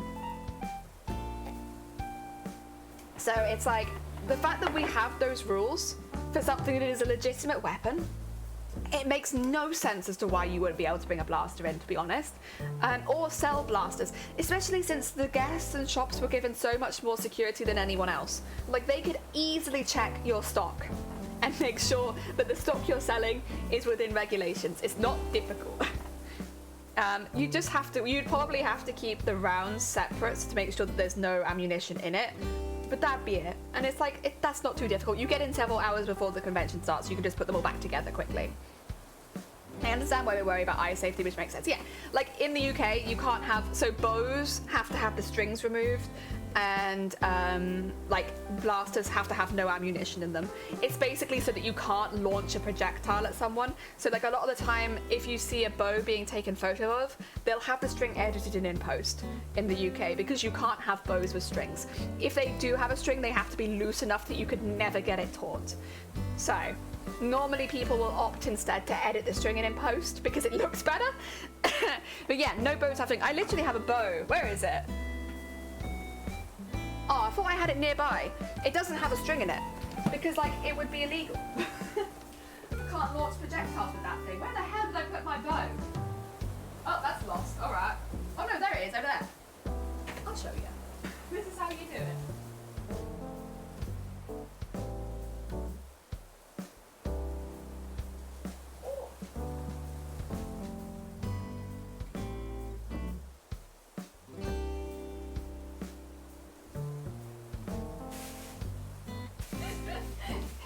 It's all baggied up because, you know, moving house and stuff. But like, yeah, this is kind of what it's like. Let's just, where's my face cam? There it is. So like, this is my bow, and there is absolutely no string anywhere in it. But like, I'll edit the string on in post because it just looks better than having like a really limp bow. Yeah. I should probably do something with that bow at some point because I don't know if I'm going to remake the costume. I'll just kind of have this massive bow hanging around in the house. Whoop. There we go. I'm going to change back to video cam screen. Hang on. So there's something wet on that. It's fine, it doesn't smell, but something's wet on it. Oh dear. Weapons like fake guns look too realistic and also be illegal. True. Yeah. This is always my advice to people bringing weapons to conventions, even if they are very clearly fake weapons to you. They are not necessarily clearly fake weapons to the general public. And if the general public looks at what you've got on you and thinks it looks like a real weapon, the likelihood is somebody might contact the police and say, hey, there's somebody on the train platform. They look like they're wearing like a Mando, but they've got like this really big gun and I can't see like an orange nib, like it looks like a real gun. And you'll not only be arrested, you'll have a whole squad of police come at you. So what the majority of the advice is keep any weapons wrapped up, like in bubble wrap and then maybe a layer or something to disguise what it is until you get to the convention. There are plenty of places for you to unpack your weapons, but don't unpack it until you get to the convention and repack it back up before you leave, because it is not worth being legitimately arrested over like, you know, a fake handgun. But at least here in the UK, we're very sensitive to that sort of thing. And if we see that, it could even be like you have a very clear orange plug, but I didn't see that. So I will call the police on you. It's the same thing with gore. Like if you have, don't apply gore before you get to a convention. It might be easier for you to do it at home, but if somebody sees that and calls an ambulance for you or calls a medical team for you, and you've wasted their time, that is actually against the law. It wouldn't necessarily be your fault, but it's not worth getting caught up in that. Orange plugs mandatory. Oh yeah, absolutely. Also, yo, welcome on in. I hope you're doing well. Poor act had to be stepped into in the end to be allowed. Oh no. Valid issues of costumes because of this. Both a compliment and a pain. Yeah. I've seen it with scythes as well, them having to be snapped in half. Yeah, stay away from making super realistic cosplay weapons. People have been shot for it. Yeah. I don't like going too into it, but people have been killed doing photo shoots because their weapons look too realistic. Like, actively killed. And it's not just one case. There have been multiple cases of cosplayers being killed, shot at, for doing photo shoots with realistic weapons in public spaces. It's not, I don't want to come out here and be like, those cosplayers were stupid. They're not. It's one of those things where it's just like, it is just not worth your time. Even if you think you have the most unrealistic looking blaster in the world, if somebody takes it a bit too seriously, you're dead. And it's like, it's just not worth it. I can't in good faith recommend you to ever have them out in public. Even if you see a beautiful forest area, if it is not very, very clear, or you haven't let the local authorities know, which would be another thing to maybe consider doing, don't do it, because you might die. Like, actually. My siblings are playing Nerf gun in the garden and they called the police on us. I've heard that kids have had police called on them for Nerf gun fights. Normally it's not in their house though, normally it's like in the streets and then people are like, they got guns! They're also like 5, but okay. But yeah, people do sometimes do that kind of thing and it's never worth your safety. So don't do it, whatever you do. And it's not because I want it to sound like I'm blaming you for like these kind of instances. Like that's not the case. But it is so not worth your safety. Just don't do it. Like, you gotta look after yourself first and foremost. And if it means that you can't do one cosplay prop, don't do it. Don't do it. Just don't do it. It's not worth it. Yeah, it might sound pretty extreme as well, like, but it's real stuff. Oh, you can't put it down right now. Why? Is there something on there? Oh, is it the balloons? Let me get the balloon. There you go. I'll put it back down in a second. Am I disguising a real gun as a fake until I need it, or is it just an orange plug? Oh dear. Yeah, most of the time I think we're pretty good here, honestly, like, but the rules are there for a reason, and a lot of it does just come down to, like, it's not fair on the general public for you to be going around waving around a weapon, even if you know that it's not real. And a lot of cosplayers, once they are in cosplay, get into the mindset of, like, I am the only person in the universe, and everybody knows it's a cosplay, and I am the center of everybody here's universe, and thus I am going to do whatever I want because I'm in cosplay.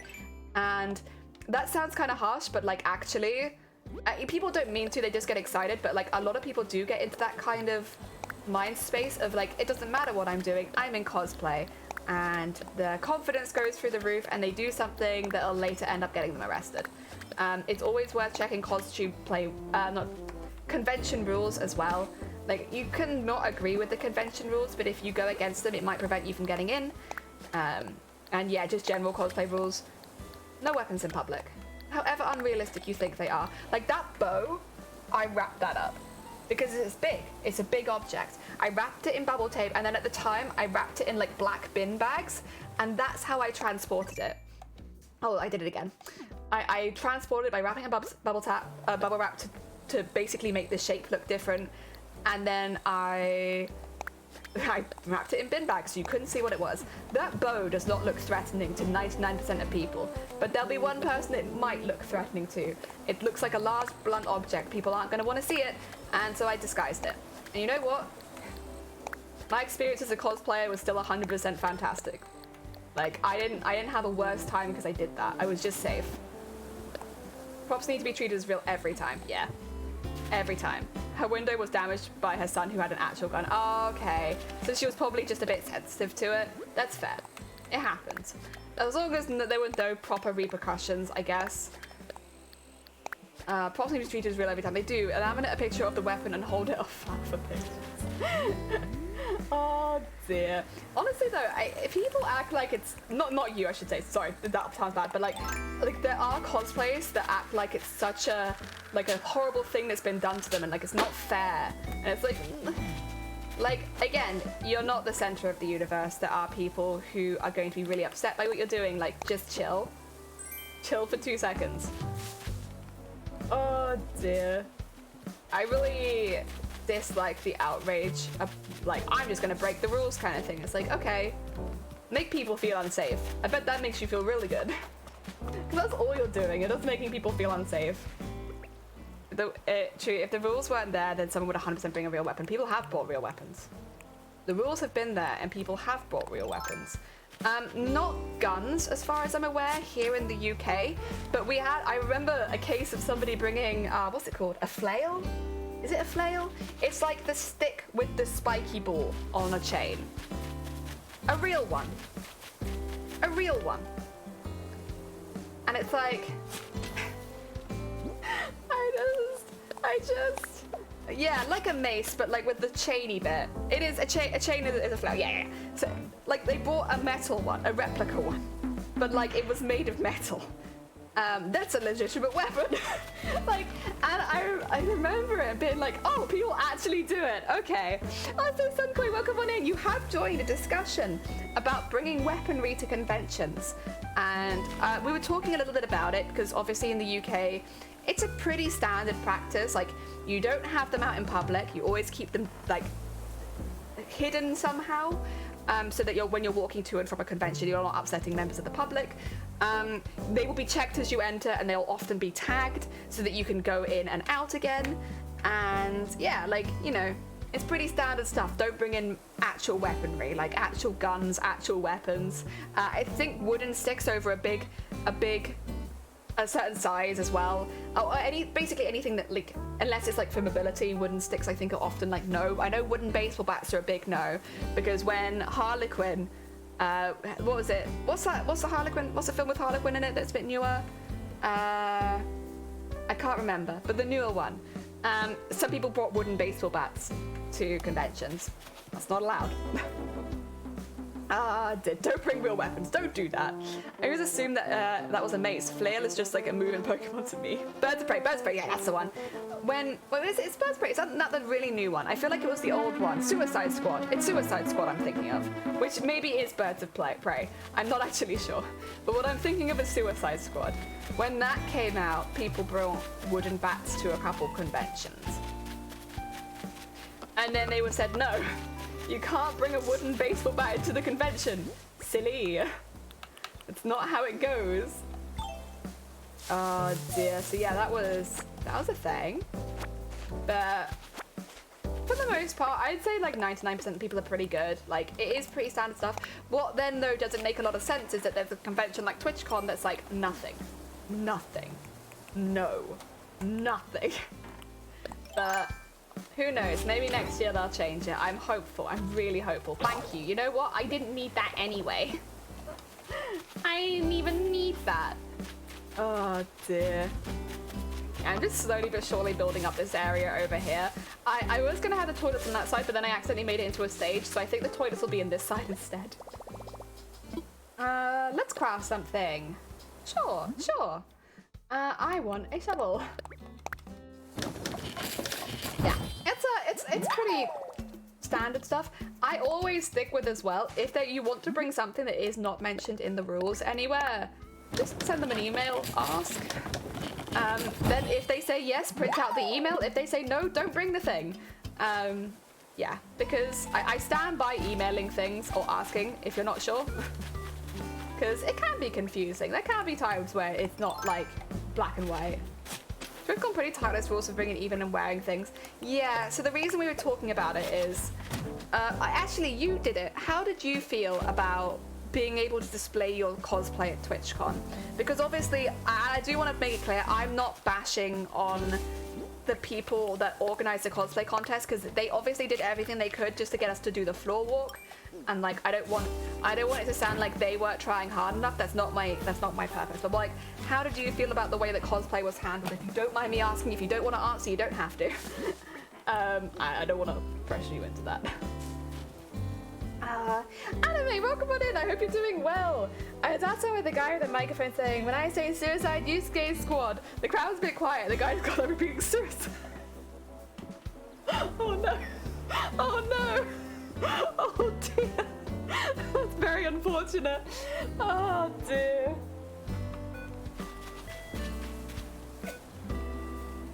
Plus, I have a much bigger pink room than I did have now. I don't exactly know what I want to do with the rest of this space. I kind of want some sort of display here, I think, but I don't know what yet. I'm still considering my options. I do want something up here, I think. Maybe, I guess that means I'd have to move that though. But then actually I was going to move that anyway. I want that to be behind a stage. Maybe I could have up here being main stage. And then that would mean I need to fit the museum on there, which means it might need to be a little bit bigger. Yeah. I'm happy to say my opinion as well. I've already mentioned it, but like, I thought it was kind of sad that we did all of the cosplay making on Twitch, and then the very same convention didn't let us show our cosplays to the people that watched us making it. That was my opinion. Again, it's nothing against the cosplay team specifically, because they worked really, really hard, but it felt almost like, I don't know, that they didn't really care about the thing they were doing. Like, you're doing a cosplay, like, and it is now easily one of the biggest competitions in Europe for cosplay because of the prize pool, right? So you've done this thing with a massive prize pool, but you don't really care about the craft you're representing, or the people that are helping represent it. And again, not from the cosplay team, but from the event as a whole, because the cosplay team was fantastic. It's like it was outside, if the competition, the con wasn't very cosplay friendly, wouldn't be able to wear Vaporeon even if I wanted to. And that's what really gets me. I mean, I said this earlier, I actually used you as an example. I don't mean this as any effect. I'm not trying to say like it's a small cosplay as far as like the effort that went into it. Obviously, it's a very high-tech cosplay. But your costume was pretty small, like physically small. It relied more on SFX and things like that. And you weren't allowed to do that. And I just... It is crazy to me because I could maybe understand, you know, someone in a much larger cosplay like Velena. Not because their cosplay was bad, but because it had a very big width. I can kind of understand maybe that not being allowed on the convention floor just for health and safety reasons. That's not that unusual. Most conventions have a maximum height and width of cosplays so that everyone can be safe in the convention center. But there's no way yours would have exceeded that. No way. That's not, the size of your costume would not warrant you exceeding that. And so, yeah, it seems weird. Oh dear. There were reasonably big cosplays on the floor. That's odd though, because we were there was specific rules saying no bulky outfits before the convention.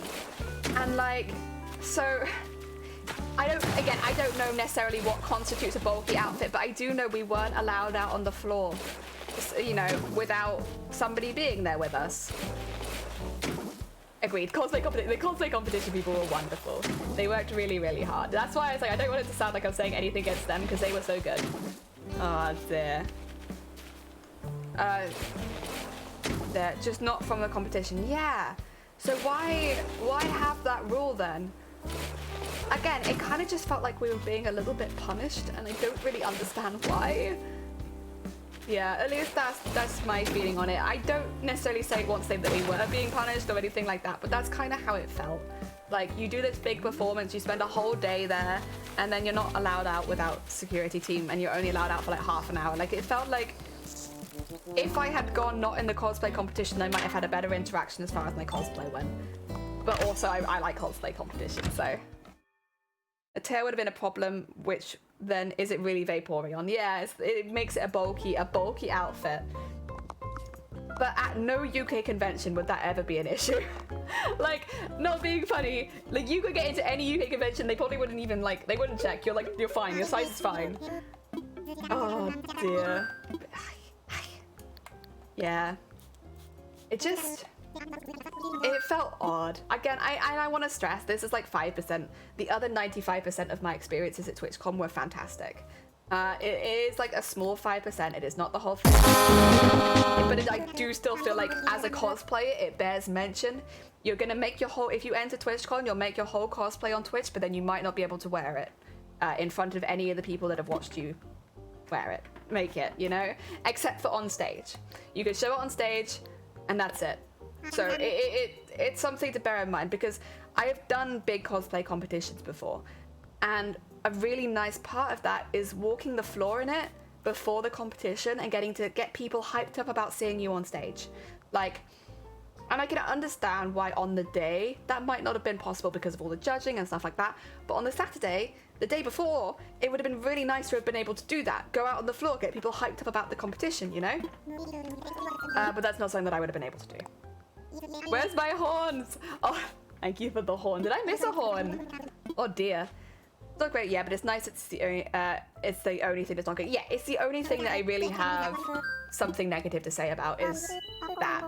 Like, that's why it's like I don't want to put people off entering, because like if that's the only bad thing, that's not bad. I think as well I'll have slightly tighter rules next year on a few aspects of the cosplay contest. I'm not going to go too much into it, but there was a few things that happened this year that I would be surprised if were allowed to happen next year. Which, yeah. Smiles. I think they'll have slightly tighter rules on it next year. But not in a bad way. In a way that's just a little better. Oh yeah, that. Yeah. I think not just that, honestly. I think there'll probably be more dramas over the next year. Like, I wouldn't be surprised if already, just based on like the cosplay dramas from like the last few months, they had more rules about like declaring the things that you don't do yourself and stuff like that. because that's been a big controversy the last week with some big cosplayers. I wouldn't be surprised if that popped up. The impression I got from the con as a whole was safety was a top priority and nothing bulky or wide. So this is kind of what we've been discussing, Sunkoi. Safety being a priority, okay. I got in without my bag being checked, which would never happen at a UK con. So like, okay, not when I was a cosplayer, but when I came in as a member of the general public, I didn't have my bag checked. And like, that is unusual. That is not something that would normally happen at a UK con. Like, it doesn't really matter if you're a guest or not, you'll have your bag checked. Let me imagine it.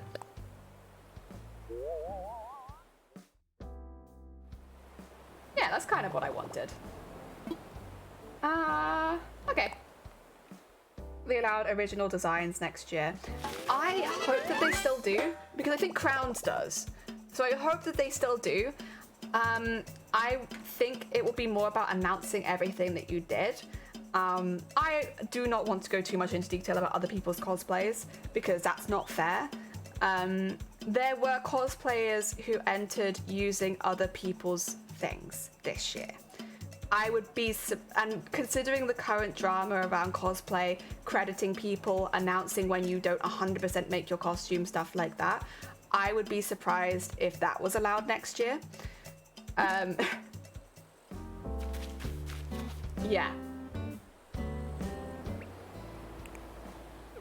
But I hope they still allow original characters. I'd be a bit sad if they got rid of that. That is unusual, but did you not? Yeah, so I went through the metal detector, I just didn't have my bag checked. To me, that is still unusual. Like, I'm used to being metal detected and bag checked, at least in the UK. So they can say that it's for safety, but if there's more safety in the UK and we allow cosplays, then I just don't think that's a good excuse. Like, originally I was there, it's for the safety of the streamers, it's to make sure that, you know, people aren't getting caught up. But the more that I thought about it, the more I was like, but we have bigger safety procedures in the UK with our cosplays, and we allow all this. Oh dear. So yeah, it just feels a bit like that's the excuse they're giving, but in reality, I don't know. I can only guess as well. I just want to be very clear. I am assuming things. I don't know that any of that is true. I am making a guess. Oh dear. Because, you know, I don't want it to come across as like I have the inside scoop. I can only give my experience as a cosplayer who's been to other cosplay events. Like that's all I can do. And as someone who's been to multiple cosplay events as a cosplayer, the safety precautions I've had in the UK are higher than what I had in Amsterdam. So with that being the case, it either feels like negligent or that they just didn't care, because either safety was a concern and they ignored half the things that we do, or they didn't care. It wasn't ever about safety. Again, I can only assume though. I don't want it to come across as that's the definite. It might not just have been a metal detector. It could not just been a metal detector. Yeah, there might be some behind the scenes stuff we don't know about. True. Also, Tisa, welcome on in. Hang on, people entered TwitchCon cosplay with items that were not made. I'm not gonna go into that one. I am not gonna do that. That's not, it's not my place to talk about other cosplayers. And the stuff, the way, like, that sort of stuff. Oh, you did a hydrate. Oh, you did. My bad. Yeah, that's not my place.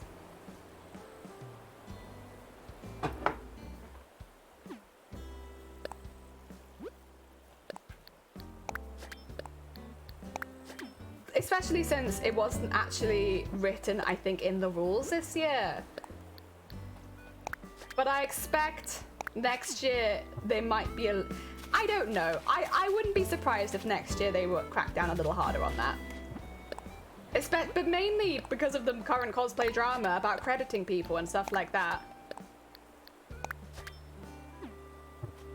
Hopefully an experienced cosplay like Kamoy. I love Kamoi cosplay. They were my inspiration to get into cosplay. They've inspired me so much. They are the person who started this drama. So I would suggest, if you haven't seen, you can have a look and make your own conclusions, because Kamoi was the person who didn't credit the people that made their stuff. But they have now gone back and credited it. They have gone back and fixed it. So, you know, they have gone back. And they are someone that I really heavily respect as a cosplayer. Honestly, the entire drama just made me really sad, because seeing someone that you respect so highly do that. But it's not even that they did it, honestly. It was just because, honestly, I could absolutely be like, okay, it was a mistake. They mucked up. It was the response was the issue. But they have now deleted their responses and done slightly more, what would you call it? Tactical? Yeah. The original responses, they replied way too quickly with way too much emotion, and it honestly was kind of bad. But they fixed it now. It's, yeah, a bit more nuanced now. That's a good way of putting it. The thing is, I don't genuinely think they're a bad person or a bad cosplayer, but I do think it was a topic that needed to be brought up, which is, did you 100% make your cosplay? Or did you use other people's patterns? Did you use other people's designs? Did you use other people's models? Because it's not that that's like you have to do to be a cosplayer, but if you're claiming that you 100% made it, did you? Because I made every single embroidery. I did absolutely everything. So I was quite confident in saying that I 100% made it. But if you didn't, if you used somebody else's pattern, if you used somebody else's model, stuff like that, that's not that you 100% made it. And it doesn't mean that the cosplay is bad. Absolutely not. But it is something that you should have to declare.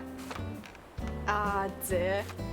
I can imagine the people to use weapons made by somebody else. On the other hand, they might be exactly what makes a cosplay, and they didn't create it themselves. Yeah, the thing is, most of the time over here, what percentage of the cosplay did you make is important. There will be some that require you to 100% have made it. There'll be some that need like 80%. So like, you know, you made most of it, but the weapon wasn't something you made. Okay, you know?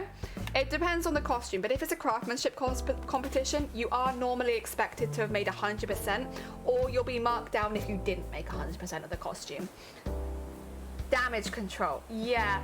I mean, yes, but also I do think they understand. Like, they're someone that often requests credit themselves for like using their patterns. So I do want to think that they actually understand why it was a bad thing to do.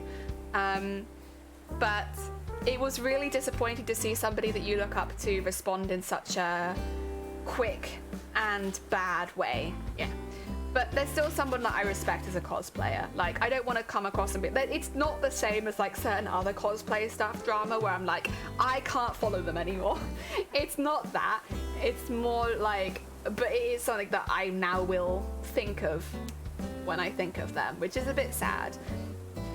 But I still respect them very much as a crafter. Yeah. How far do you go though? If you use a lot of influencers for digital designs, is it yours? I would say though, but I mean it's in a really nice way. When I take influence of somebody else, I enjoy saying, like shouting them out as part of my influence.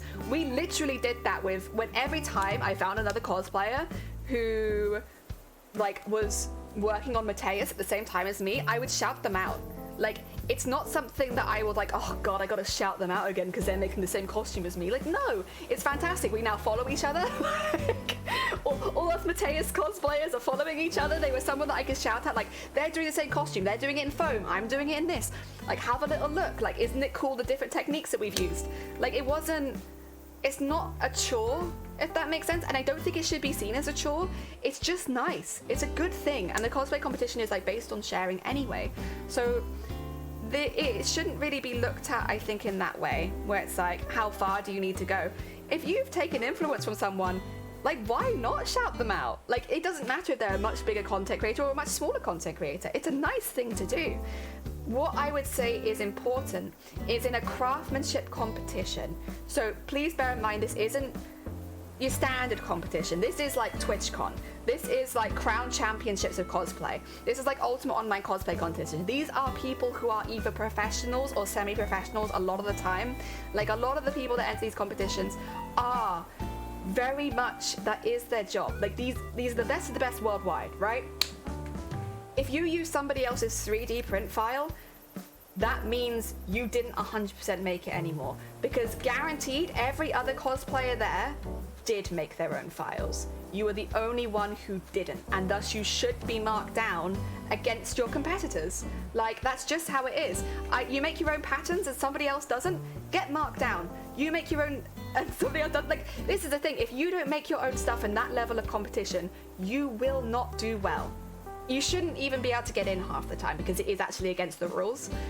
But making your own patterns, making your own 3D print files, making your own embroidery files, like, it might seem like it's cutting people out of the competition, but you have to bear in mind what you're entering.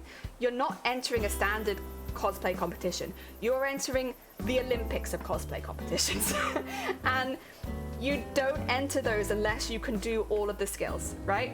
I don't mean it to like try and put people off, but a lot of these really big craft big competitions, that's what it's about. You make everything, you do everything. You might be entering one category, but the range of skills you shows that you are competent amongst many categories. Yeah, it is very much the best in the world against the best in the world.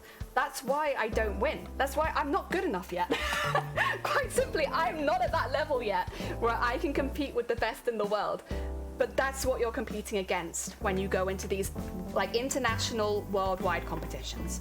Twitch is an international cosplay competition, Euro cosplay, Crown Championships. These are international cosplay competitions where only the best will do well. And that's why it's important that you announce what you do and you don't. And I will be honest, if you don't announce something, they will assume you didn't do it. So you might have made your own pattern, but you never said it.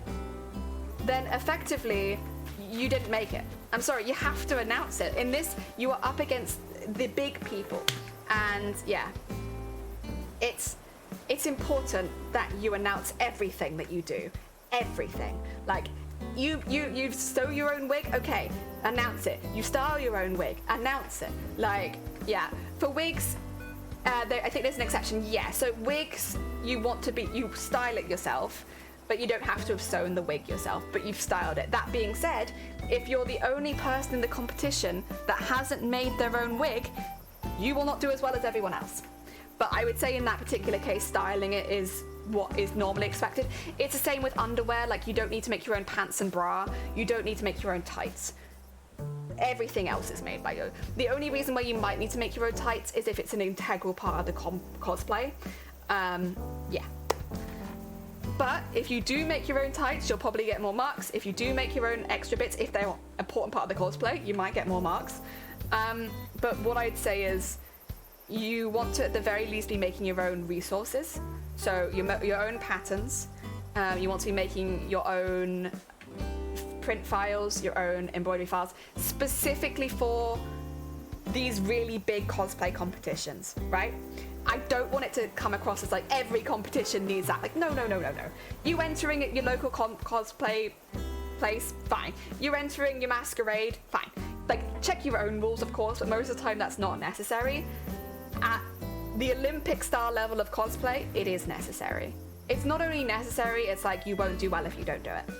So, it sounds really harsh, and it sounds really like exclusionary, but it's not meant to be like that. Quite simply put, if you can't make your own patterns and if you can't make your own files, you are not at the level right now where you can compete at the same level as everybody else. So, as mean as it sounds, you know, and again, I'm there with you because I can get into the competitions, but I sure as hell can't win them yet. And it's because I'm not at the same level as the other competitors, which isn't a bad thing. It just means I still have stuff to learn. I think probably with cosplay as well, we always have stuff to learn. So it's a very big category of craft. I hope that kind of makes sense, because there were a lot of people making the argument of like, well, do I have to make my own sewing patterns? And, you know, do I have to do this? And do I have to do this? The answer to every single one of them, if you want to win, yes. And people were getting really upset about it. People were like, oh my God, like, you know, they're expecting me to make my own sewing patterns. They're expecting me to style my own wigs. It's like, this isn't a standard cosplay competition. You're not entering like, you know, a small thing. This is the worldwide or at least international level.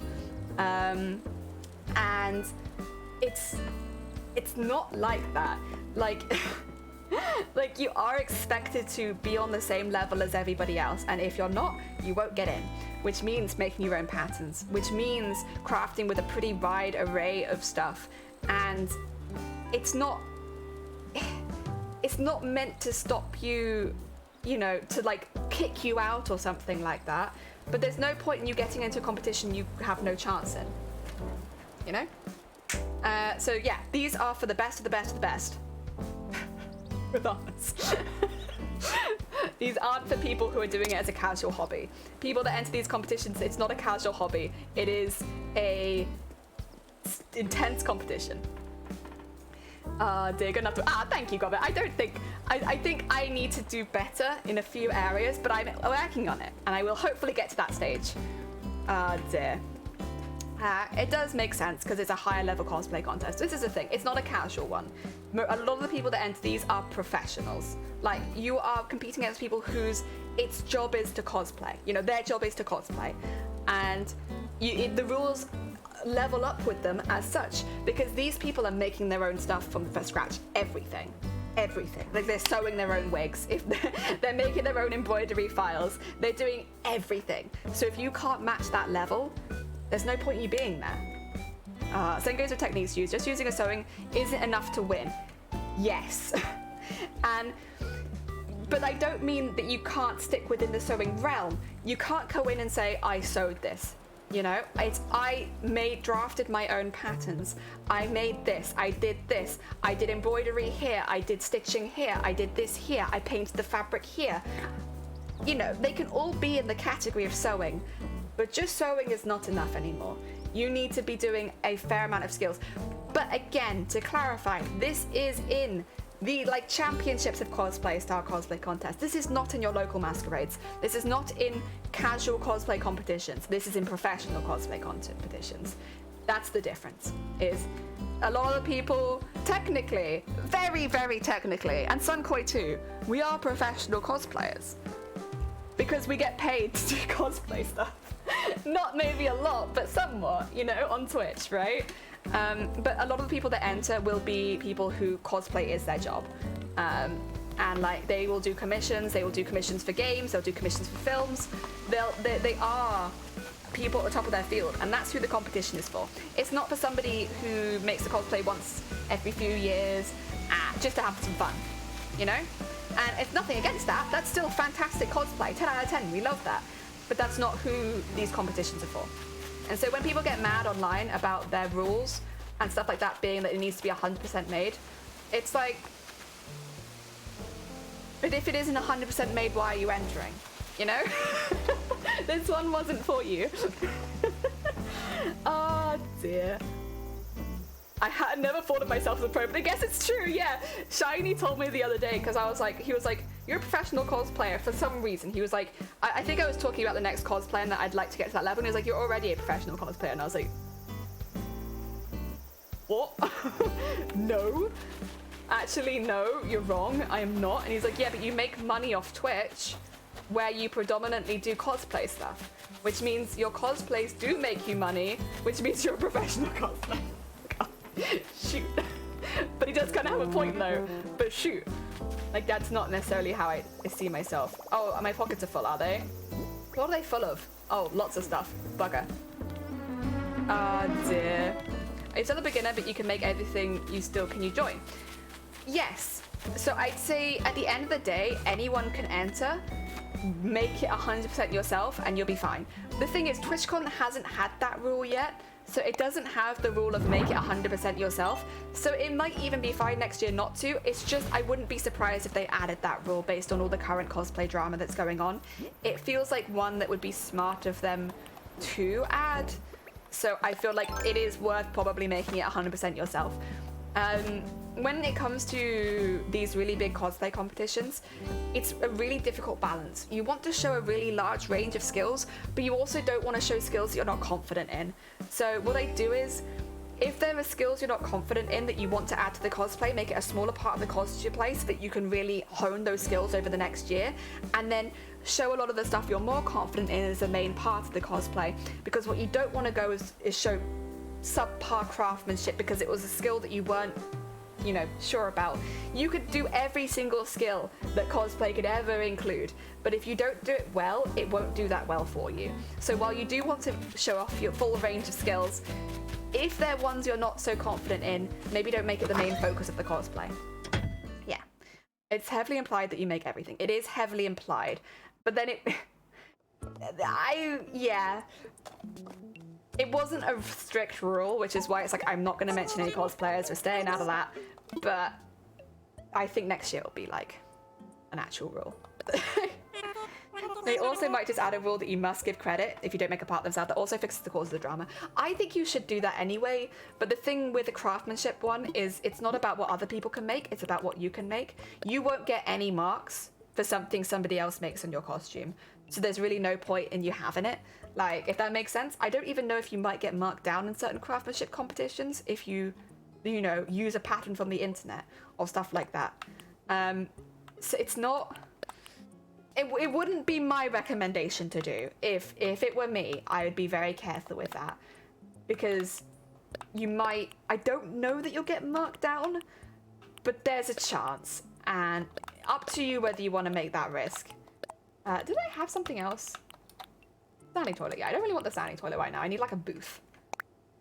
But I think I'm all good, because I plan on making everything. I think they can't make it, that's the wig, yeah. If you can make a wig, brilliant. If you can't, just make sure you're the one styling it. Yeah, that's basically the way to go with these big competitions. A lot of people don't make their own wigs, but they do style and alter them. And I think that's fine. That's fine. But if you can, make your own patterns, make your own 3D print files, make your own embroidery files, all that kind of stuff. Yeah, that's kind of how it goes. Again, it's going to sound a little harsh to people, I think, if you're not in the cosplay community a lot, but it's not there to, like, prevent people from entering. These rules are there to make sure you're entering the right competition for you. So, like, there's no point entering these competitions if you're not up to the same standard as everyone else when it comes to, like, a worldwide cosplay competition. That being said, entering a masquerade, entering a casual competition, that's all good. There's plenty of spaces for you there. Like, you will be loved. You will be loved at those kind of competitions. So, yeah, it's just making sure that you're entering the right stuff. What embroidery software do you use? Tisa, as always, if you are interested in any of the stuff that I use on stream, it is underneath the stream.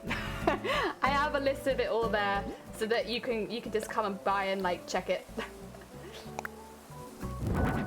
Ah, dear. Place that one. Oh, hi, expensive butterfly. Danger. You live in danger. Ah, dear. Everyone has to start somewhere. Exactly. Exactly. Ah, dear. We're not gonna do it yet. You've got to start somewhere, but also, like, you know, you could always give it a try making it, and then if you don't get along with it, style one. But, like, it's a nice skill to have. And honestly, if you can sew, like hand stitch, you can make a wig. Watch a few YouTube videos on, like, the recommendations of how you stitch it, but, like, if you can sew, you can probably make a wig. It's basically just sewing with hair. Oh dear. It's not as bad as it sounds, honestly. It's one of those skills where, like, it sounds really hard, and like, it does take a really long time, but it's not difficult, it's time consuming. Yeah, that's what I want to say. It sounds awful. It's not as bad as you think, but it is very time consuming. Yeah. I'll just put the other one here, I suppose, for now. Wow. Yeah, I don't want to come across as I'm saying this to, like, stop anyone entering. That's not the case. That's not the case at all. I think everyone can enter the TwitchCon and it could be a really good time. But if you don't get in and you haven't made your cosplay, that's why. Ah, dear. Yeah, and I don't know if I have the time this time. That's okay. And the thing is as well, if you don't get in, you can always ask for feedback and see if you can get it at that stage. Because, like, they might tell you, well, we had a lot of entries this year, a lot of people showed more skills, that's what I'd recommend you to work towards. It, you know, there's no shame in asking at that point. Oh dear. And if you do get in, hey, I'm gonna try and get in next year as well. But yeah, okay. I want to say I don't fancy my chances. I think it's gonna be harder than this year. I think it's gonna be a lot harder than this year, to be quite honest. So I'm a bit nervous about it, but yeah, give it a try. Give it a good go. Oh, was that an expensive one? I can't tell. They all look the same to me. Yeah, I genuinely, I always feel a bit bad talking about cosplay competitions like that, like talking about what you really need to do to get into the big ones, but like, it's not meant to sound like harsh or to prevent or like to try to stop other people from entering. It's more when people get mad online because they have to make the entire costume, that's how it is. There are also really big cosplay competitions for groups so that you can do collaborative projects with other cosplayers. There are really big cosplay group competitions. So it's not like they don't exist. It's just if you're not entering one of those ones and you're trying to get in with what is effectively a collaborative project, you probably won't be allowed to. Oh dear. Right, I need to order some stuff. We gotta do our daily order. I also need to move this. That's kind of in the way. There we go. Can't see my frame rate. That could become an issue. Also with wool, I remember a certain blue wig. I love that. I would love to be able to make another wig like that because that's so fun. But yeah, basically wigs are just lots of little stitches. It's time consuming, but it's not hard. There's a lot of things I think in cosplay which is like, it's really time consuming, but it's not actually difficult. It just, you have to have patience and like work at it slowly. And you probably get quicker over time, but like it is, even if you do get quicker, it's still slow. And that's wig making. I'm gonna be making a wig for the, the cosplay I'm about to do. Zoe, I'm gonna be making my own wig for that. But that is also because I want a pretty unusual texture in it. So like, it wouldn't work to buy the wig for me. Like yeah, it wouldn't look very good if I was to buy it because this kind of stuff that I want to show, it's very much like, it needs to be quite solid. Like, I was thinking I could use foam, but I think it would just look better using like resins and stuff like that. So it's going to be quite a hard wig, but that's why I'm making it, because the wig is going to be a pretty unique part of the costume. So buying it wouldn't do it justice. Yeah. It also means I can show resin craft, so yeah. Extra skill. Oh dear.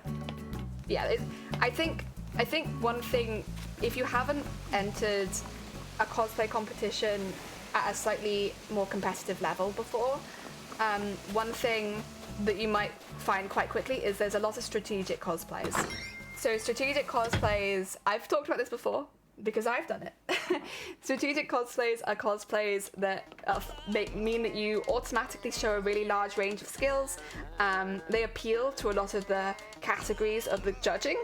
And so basically, I might really like a character from an anime, but it's not complicated enough, nor like say Naruto. Say I really want to cosplay Naruto.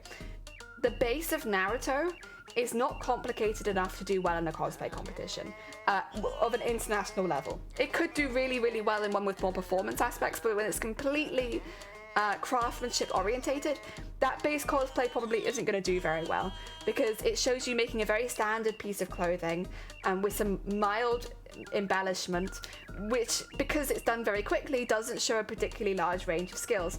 So it wouldn't be a very good strategic one. Meanwhile, Final Fantasy XIV, some sort of mage, has layers, like let's do red mage Final Fantasy 14, has layers upon layers upon layers, shows a wide range of armor and fabric use, as well as heavy embellishment, weaponry, hats, wigs. You have to make your own shoes. It's like a really intense looking costume. So strategically, you'll likely do better doing that than you would in Naruto, even if both of them are of a high quality at the end.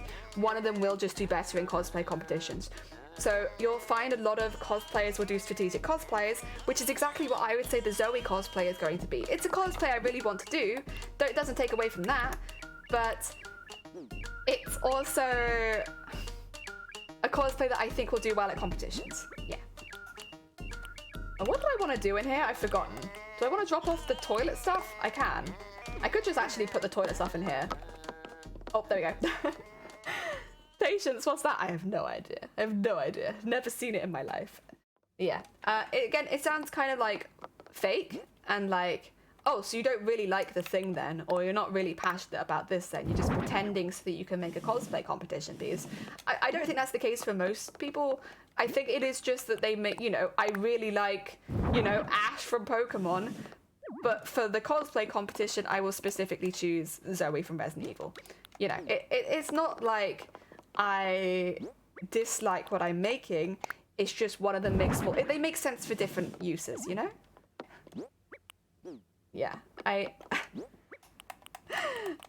yeah, people get very up in arms about it, about that sort of thing. There was a rule that I wasn't very keen on, but I don't know if it was a full rule.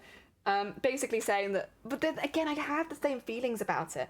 I think it was Amazonia that that shared the rules. One of the rules was the costume can't be more than 50% made using either an embroidery machine or a 3D printer. So you can't do more than half of the cosplay using one skill, which does seem like an odd rule. But if you only, say if you did 50% using only one skill, I'd already say that you probably won't do very well. Like, because it means that the other skills you use will be a really, really small part of it. And you may want to get at least like 10 skills in this cosplay, which means the rest of the skills are like 5% of the costume, right?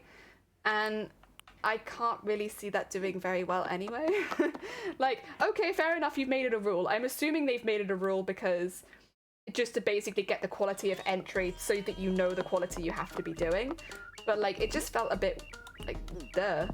But people got really angry about it.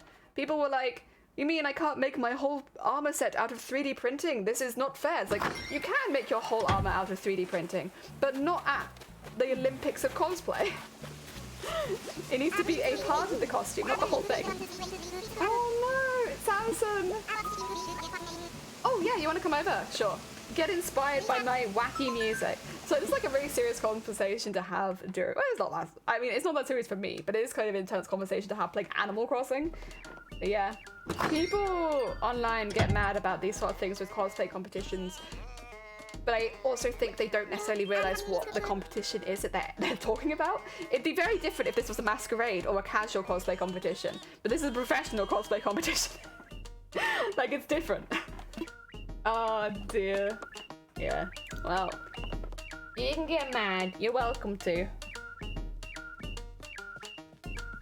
Get rowdy. You want to see my wardrobe? Oh, that's my light. A lantern. The outdoorsy looks really highlights your physique, Jelly. You want to go boulder lifting? Absolutely, I want to go boulder lifting, Samson. Do you like my Tower of Pisa? No, you don't care about that. Do you like my books? You don't care about that. Do you like my bed? My tissues? Well, oh. Okay. I'll see you, Samson. Flex you later. Goodbye. Ah, dear. But yeah, again, none of that was said to try and put you off going to TwitchCon cosplay contest. It's a fantastic competition and you're treated really, really well if you get in. So I'd still highly recommend it. It's just things to consider, I suppose, more than anything.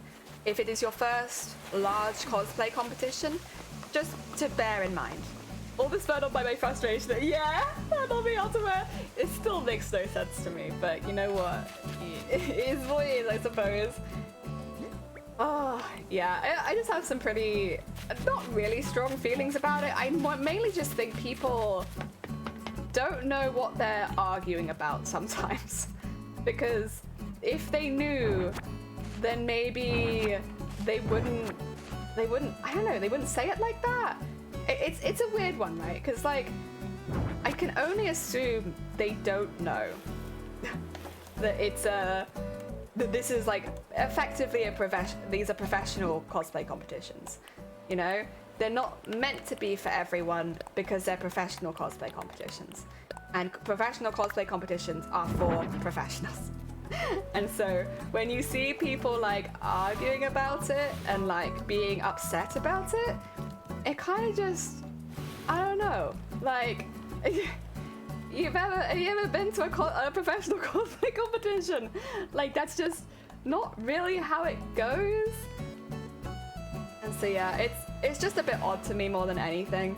And it's not like I'm trying to like personally pick fights with anyone. It's just I don't think they understand necessarily the kind of cosplay competition they're talking about. Yeah. This one here. There you go. Oh, good job, Jelly. Yeah. Oh dear. It is quite funny though. I never respond to any of it on Twitter because I'm always just a bit like, it's not really worth my time. But like, I do see it. I still see it. Just because I don't respond doesn't mean I don't see it. I think I did specifically respond to Amazonia's post where I said like, I don't see the point in it being a rule because like, if you only show one skill, you're gonna not get in anyway. But like, all right, you know, I don't see the reason to it being a rule, but I don't disagree. Get that out of the way, there you go. Oh, there we are. Oh, and yeah, there was like a small offset of it being ableist apparently the rules specifically about 50% of it being done by printing or 50% of it being done by embroidery machine. If it was a rule that you couldn't use a 3D printer or you couldn't use an embroidery machine, so more automated things, then yes, that would be ableist because there are a lot of people like myself who can't use Dremels, who can't use power tools, stuff like that. So yes, then it would be ableist.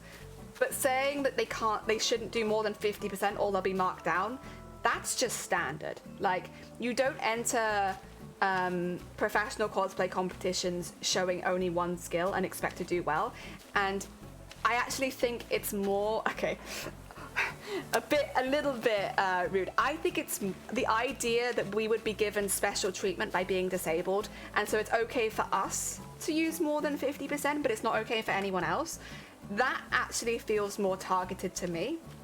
So yeah, again, do you get what I mean? Like, the idea that because I'm disabled, it's okay for me to use more than 50% of one skill. I think most disabled people actually want to stand on the same stage as everyone else, whether it's casual or professional. So to kind of suggest that we should have it different, or they should change the rules because of that, like, it doesn't really sit very well with me. I personally want to compete on the same stage as everybody else. If that means I don't win, that means I don't win. But in my case, it means finding things that I can do and I can show. And there will still be plenty of cases where I don't win. But like, I wouldn't want people to baby me. I don't want people to like give me special accommodations because I can't use a Dremel, or because I can't use a drill, or because I can't use a heat gun. Like, that kind of rubs me the wrong way, personally. It's like, yes, except I can't do those things, but it almost means like you diminish all of the other things that I can do and that I get good at, you know? So yeah, personally, if they banned them, that would be very different. If they said you can't use automated processes anymore, that would be very different. But there are plenty of automated processes that you can use that can only be like 10-20% of the project. And also bear in mind, if you did 50% 3D printing and 50% machine embroidery, that actually would have still been allowed in, and that's completely automated. So yeah, I think the idea that it's ableism is a bit... how do you put it? speaking of behalf of all disabled people, like it's when most of us, I can't speak on behalf of all disabled people either, but the people that I know who are also disabled don't like being babied.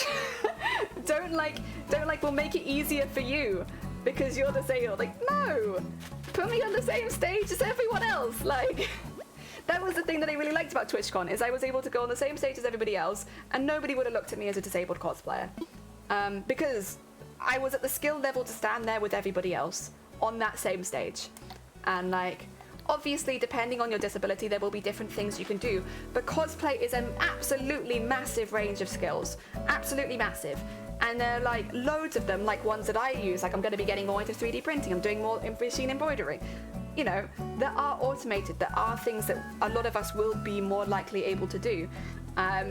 So we could still do 50%, 50% and get in.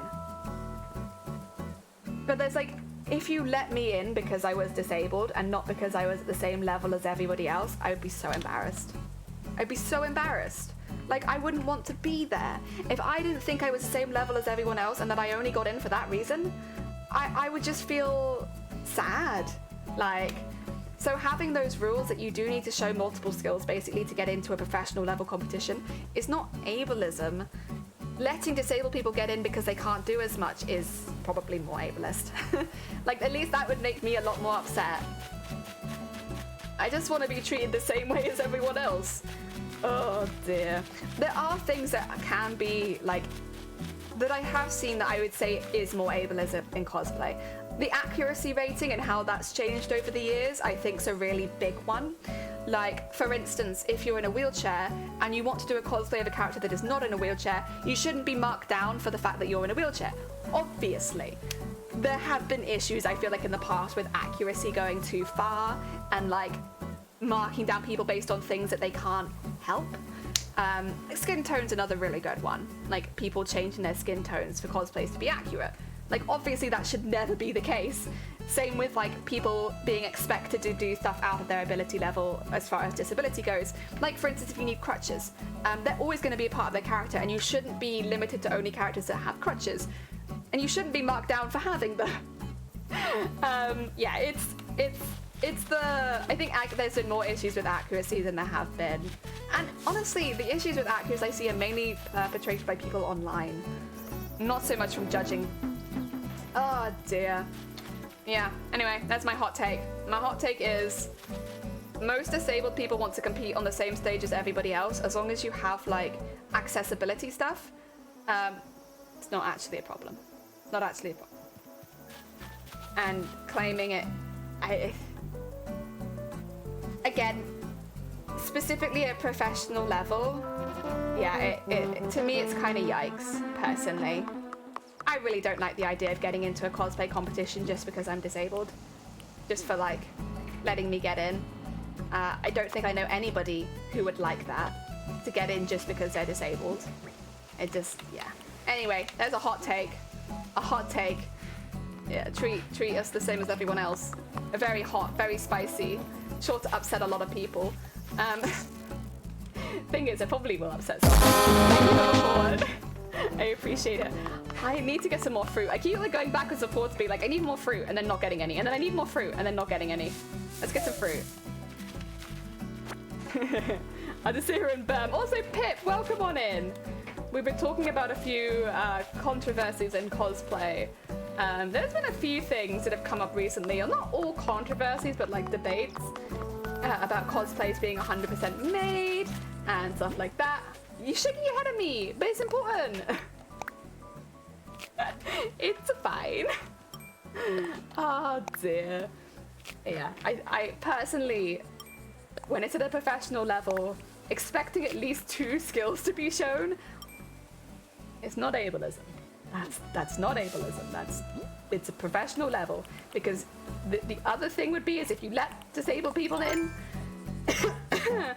when just because they're disabled, that's the problem. That would upset me a lot more. Ah, dear. Yeah, there'll always be someone who cries one thing or the other, I think. And obviously you can't speak for all disabled people, and there might be people that the only skill they can use is... But if the only skill that you can use is 3D printing, you can probably make some amazing things. The thing is, at a professional level, the issue is going to be that someone will do that same skill as you and other things, and so you'll never win.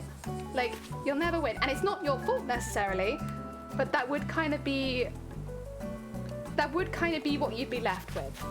And yeah, I also really wouldn't want to be in that position personally, where I am forced to, that I get into things because I'm disabled but never win because I'm not good enough. I think that's a lot sadder, personally. Personally, in my own opinion, as a disabled lady, that's my opinion. Oh dear. Wow. There you go. Hot takes out for the day.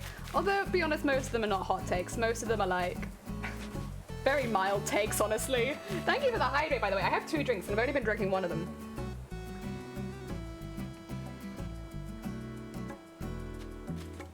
Ah. Right, this is gonna move tomorrow. I can build this area. I need toilets somewhere. Everywhere I build for toilets, I'm like, actually, I'm gonna make something else in that place.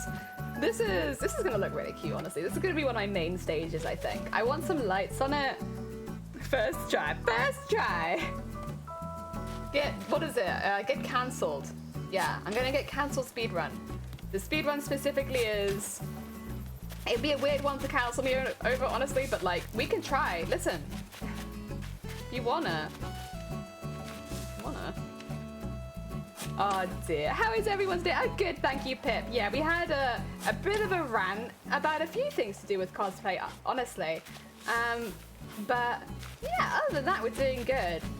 It wasn't even particularly a rant. The thing is, a rant indicates that I have very strong feelings about it.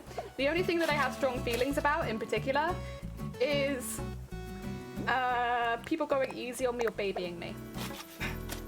That's the only thing I have. Excuse me, sorry. That's the only thing that I have like kind of strong feelings about. It's the same feeling I have when people do the whole, your cosplay is really good considering. As if I could make a better cosplay if I wasn't disabled. I don't think so. I think honestly this is actually the peak of my skill right now. Oh dear. Right.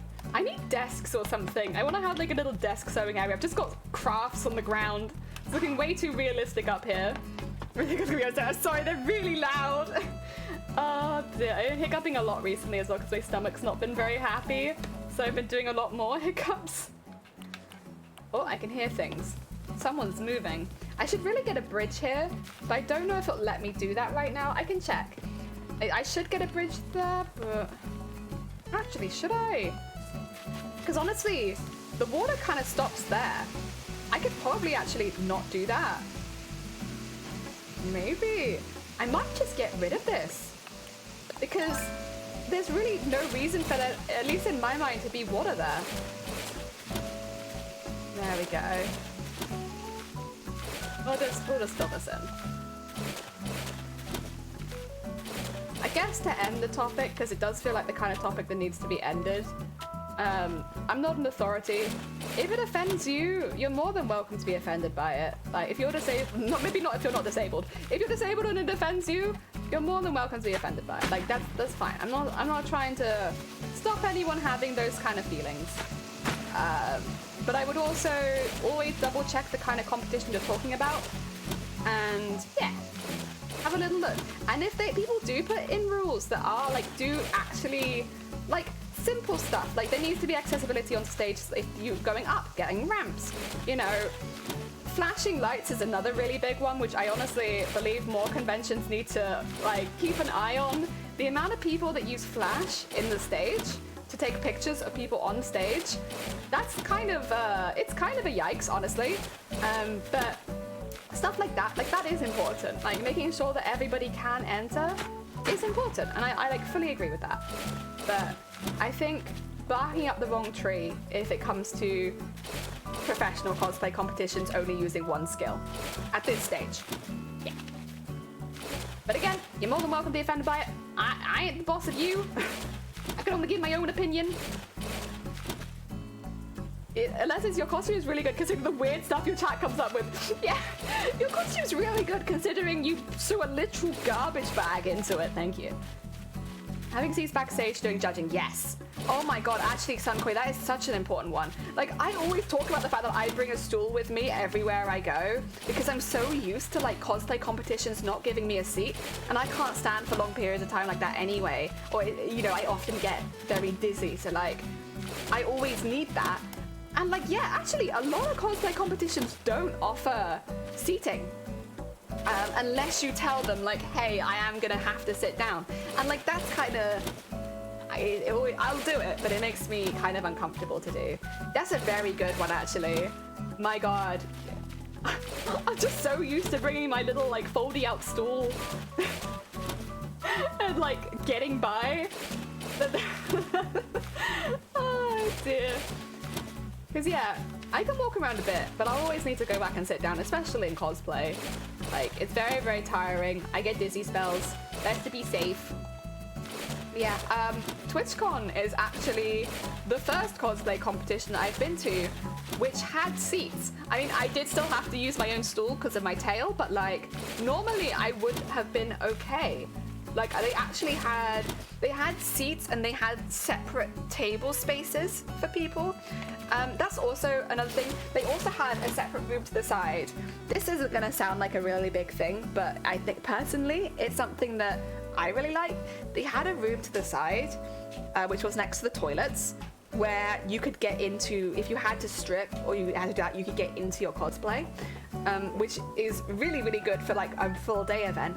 But also, if you need to take medication and you want to do it in private, if you need to like do any part of like self-care in private, they had this space for that. And again, it would be a bit different if maybe it was only for like an hour, but we were there from like 8 till 6. Like, we were there for a full day. And yeah, they actually really looked after us like that. That was really, really good. Oh dear, I'm seriously considering investing in a stool or something. They're like 25 quid on Amazon. Like, actually, they're really not very expensive. We have that, and we have the 2 handheld fans, and like all of it came together to like 40 quid. And just for like, you know, getting around a convention where there aren't a lot of seats, it's been really useful for me. Again, not everyone's going to have that problem, but there are people like me who can't stand for a really long period of time, especially in cosplay. Like, again, cosplay does make the whole thing a lot more tiring. So, like, having that just means that I can safely get around a convention a lot easier. Yeah, it's good. The proper light-up mirrors and everything was so good. They were.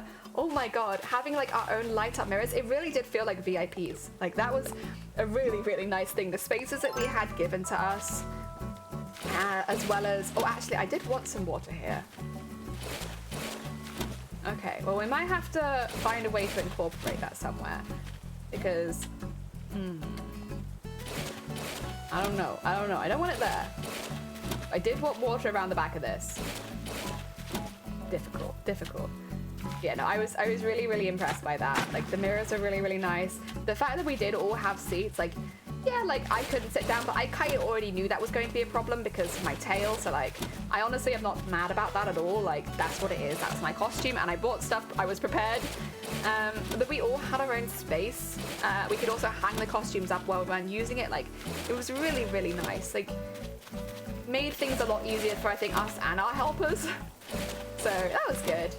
I think also, they fed and watered us, but they also fed and watered our helpers, and, like, cosplay competitions are a busy day for the cosplayer, but at least in my experience, they're also a really busy day for whoever's helping me in my cosplay, normally Shiny. Like, they're also a busy day for him. So the fact that they made sure that he was also looked after, it took like a load off my mind for sure, like making sure that he was all right throughout the convention. So that was really, really nice. I did like that. That was a big positive. We talked about negative things. Now here's all the positives. Yeah, they really, really looked after us well. I was really, really impressed. Unfortunately, next time I'm going to wear a cosplay where I can actually eat, because like they had like a proper buffet and I was like picking at it, but I couldn't really eat a lot because I had 2 corsets on, and so it was a little uncomfortable to eat like large amounts of food at once. So I couldn't really make the most use out of the buffet, but I made a lot of use out of their drinks. I had a lot of their iced teas. I had had their iced teas, I had their cups of tea, I had their coffees, I had, yes, quite a few of their drinks. I think I had a Fanta as well. So yeah. Couldn't eat the food, but I made the most out of the drinks. Because that's another thing. It's a small thing, but when you're waiting to go on stage or you're waiting to be judged, like you might not have a drink with you. You might not be able to hold a drink, you might not be able to have a large drink, but like having drinks on hand at all time, I don't think anyone got dehydrated at any point. I know some people were overheating a little bit, but like that was because of the cosplays, not because of the atmosphere.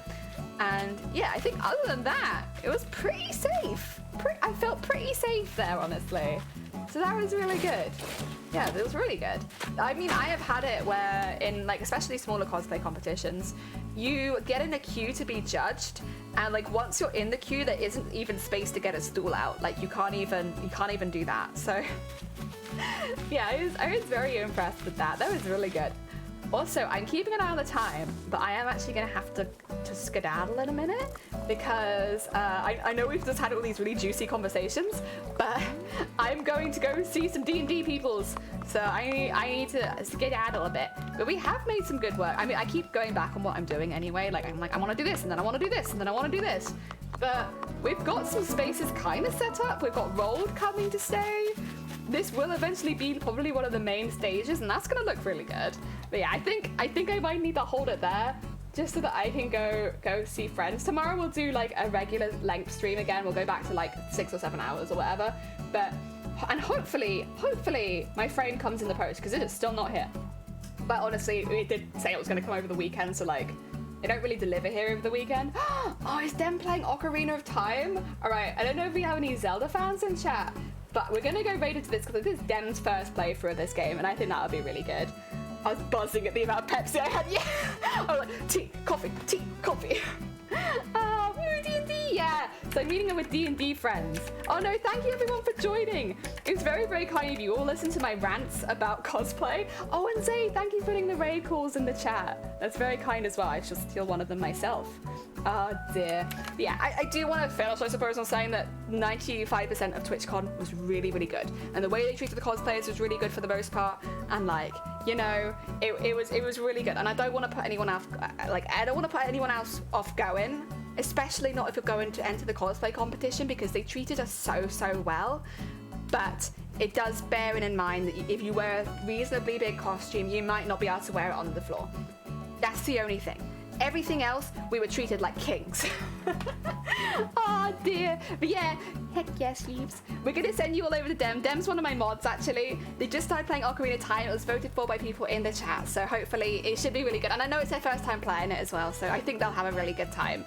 I'll be back tomorrow for a proper length string and hopefully some embroidery if everything goes well, but we'll see. Otherwise, take care. Enjoy the rest of your day. Have a lovely one. Let's see you all soon.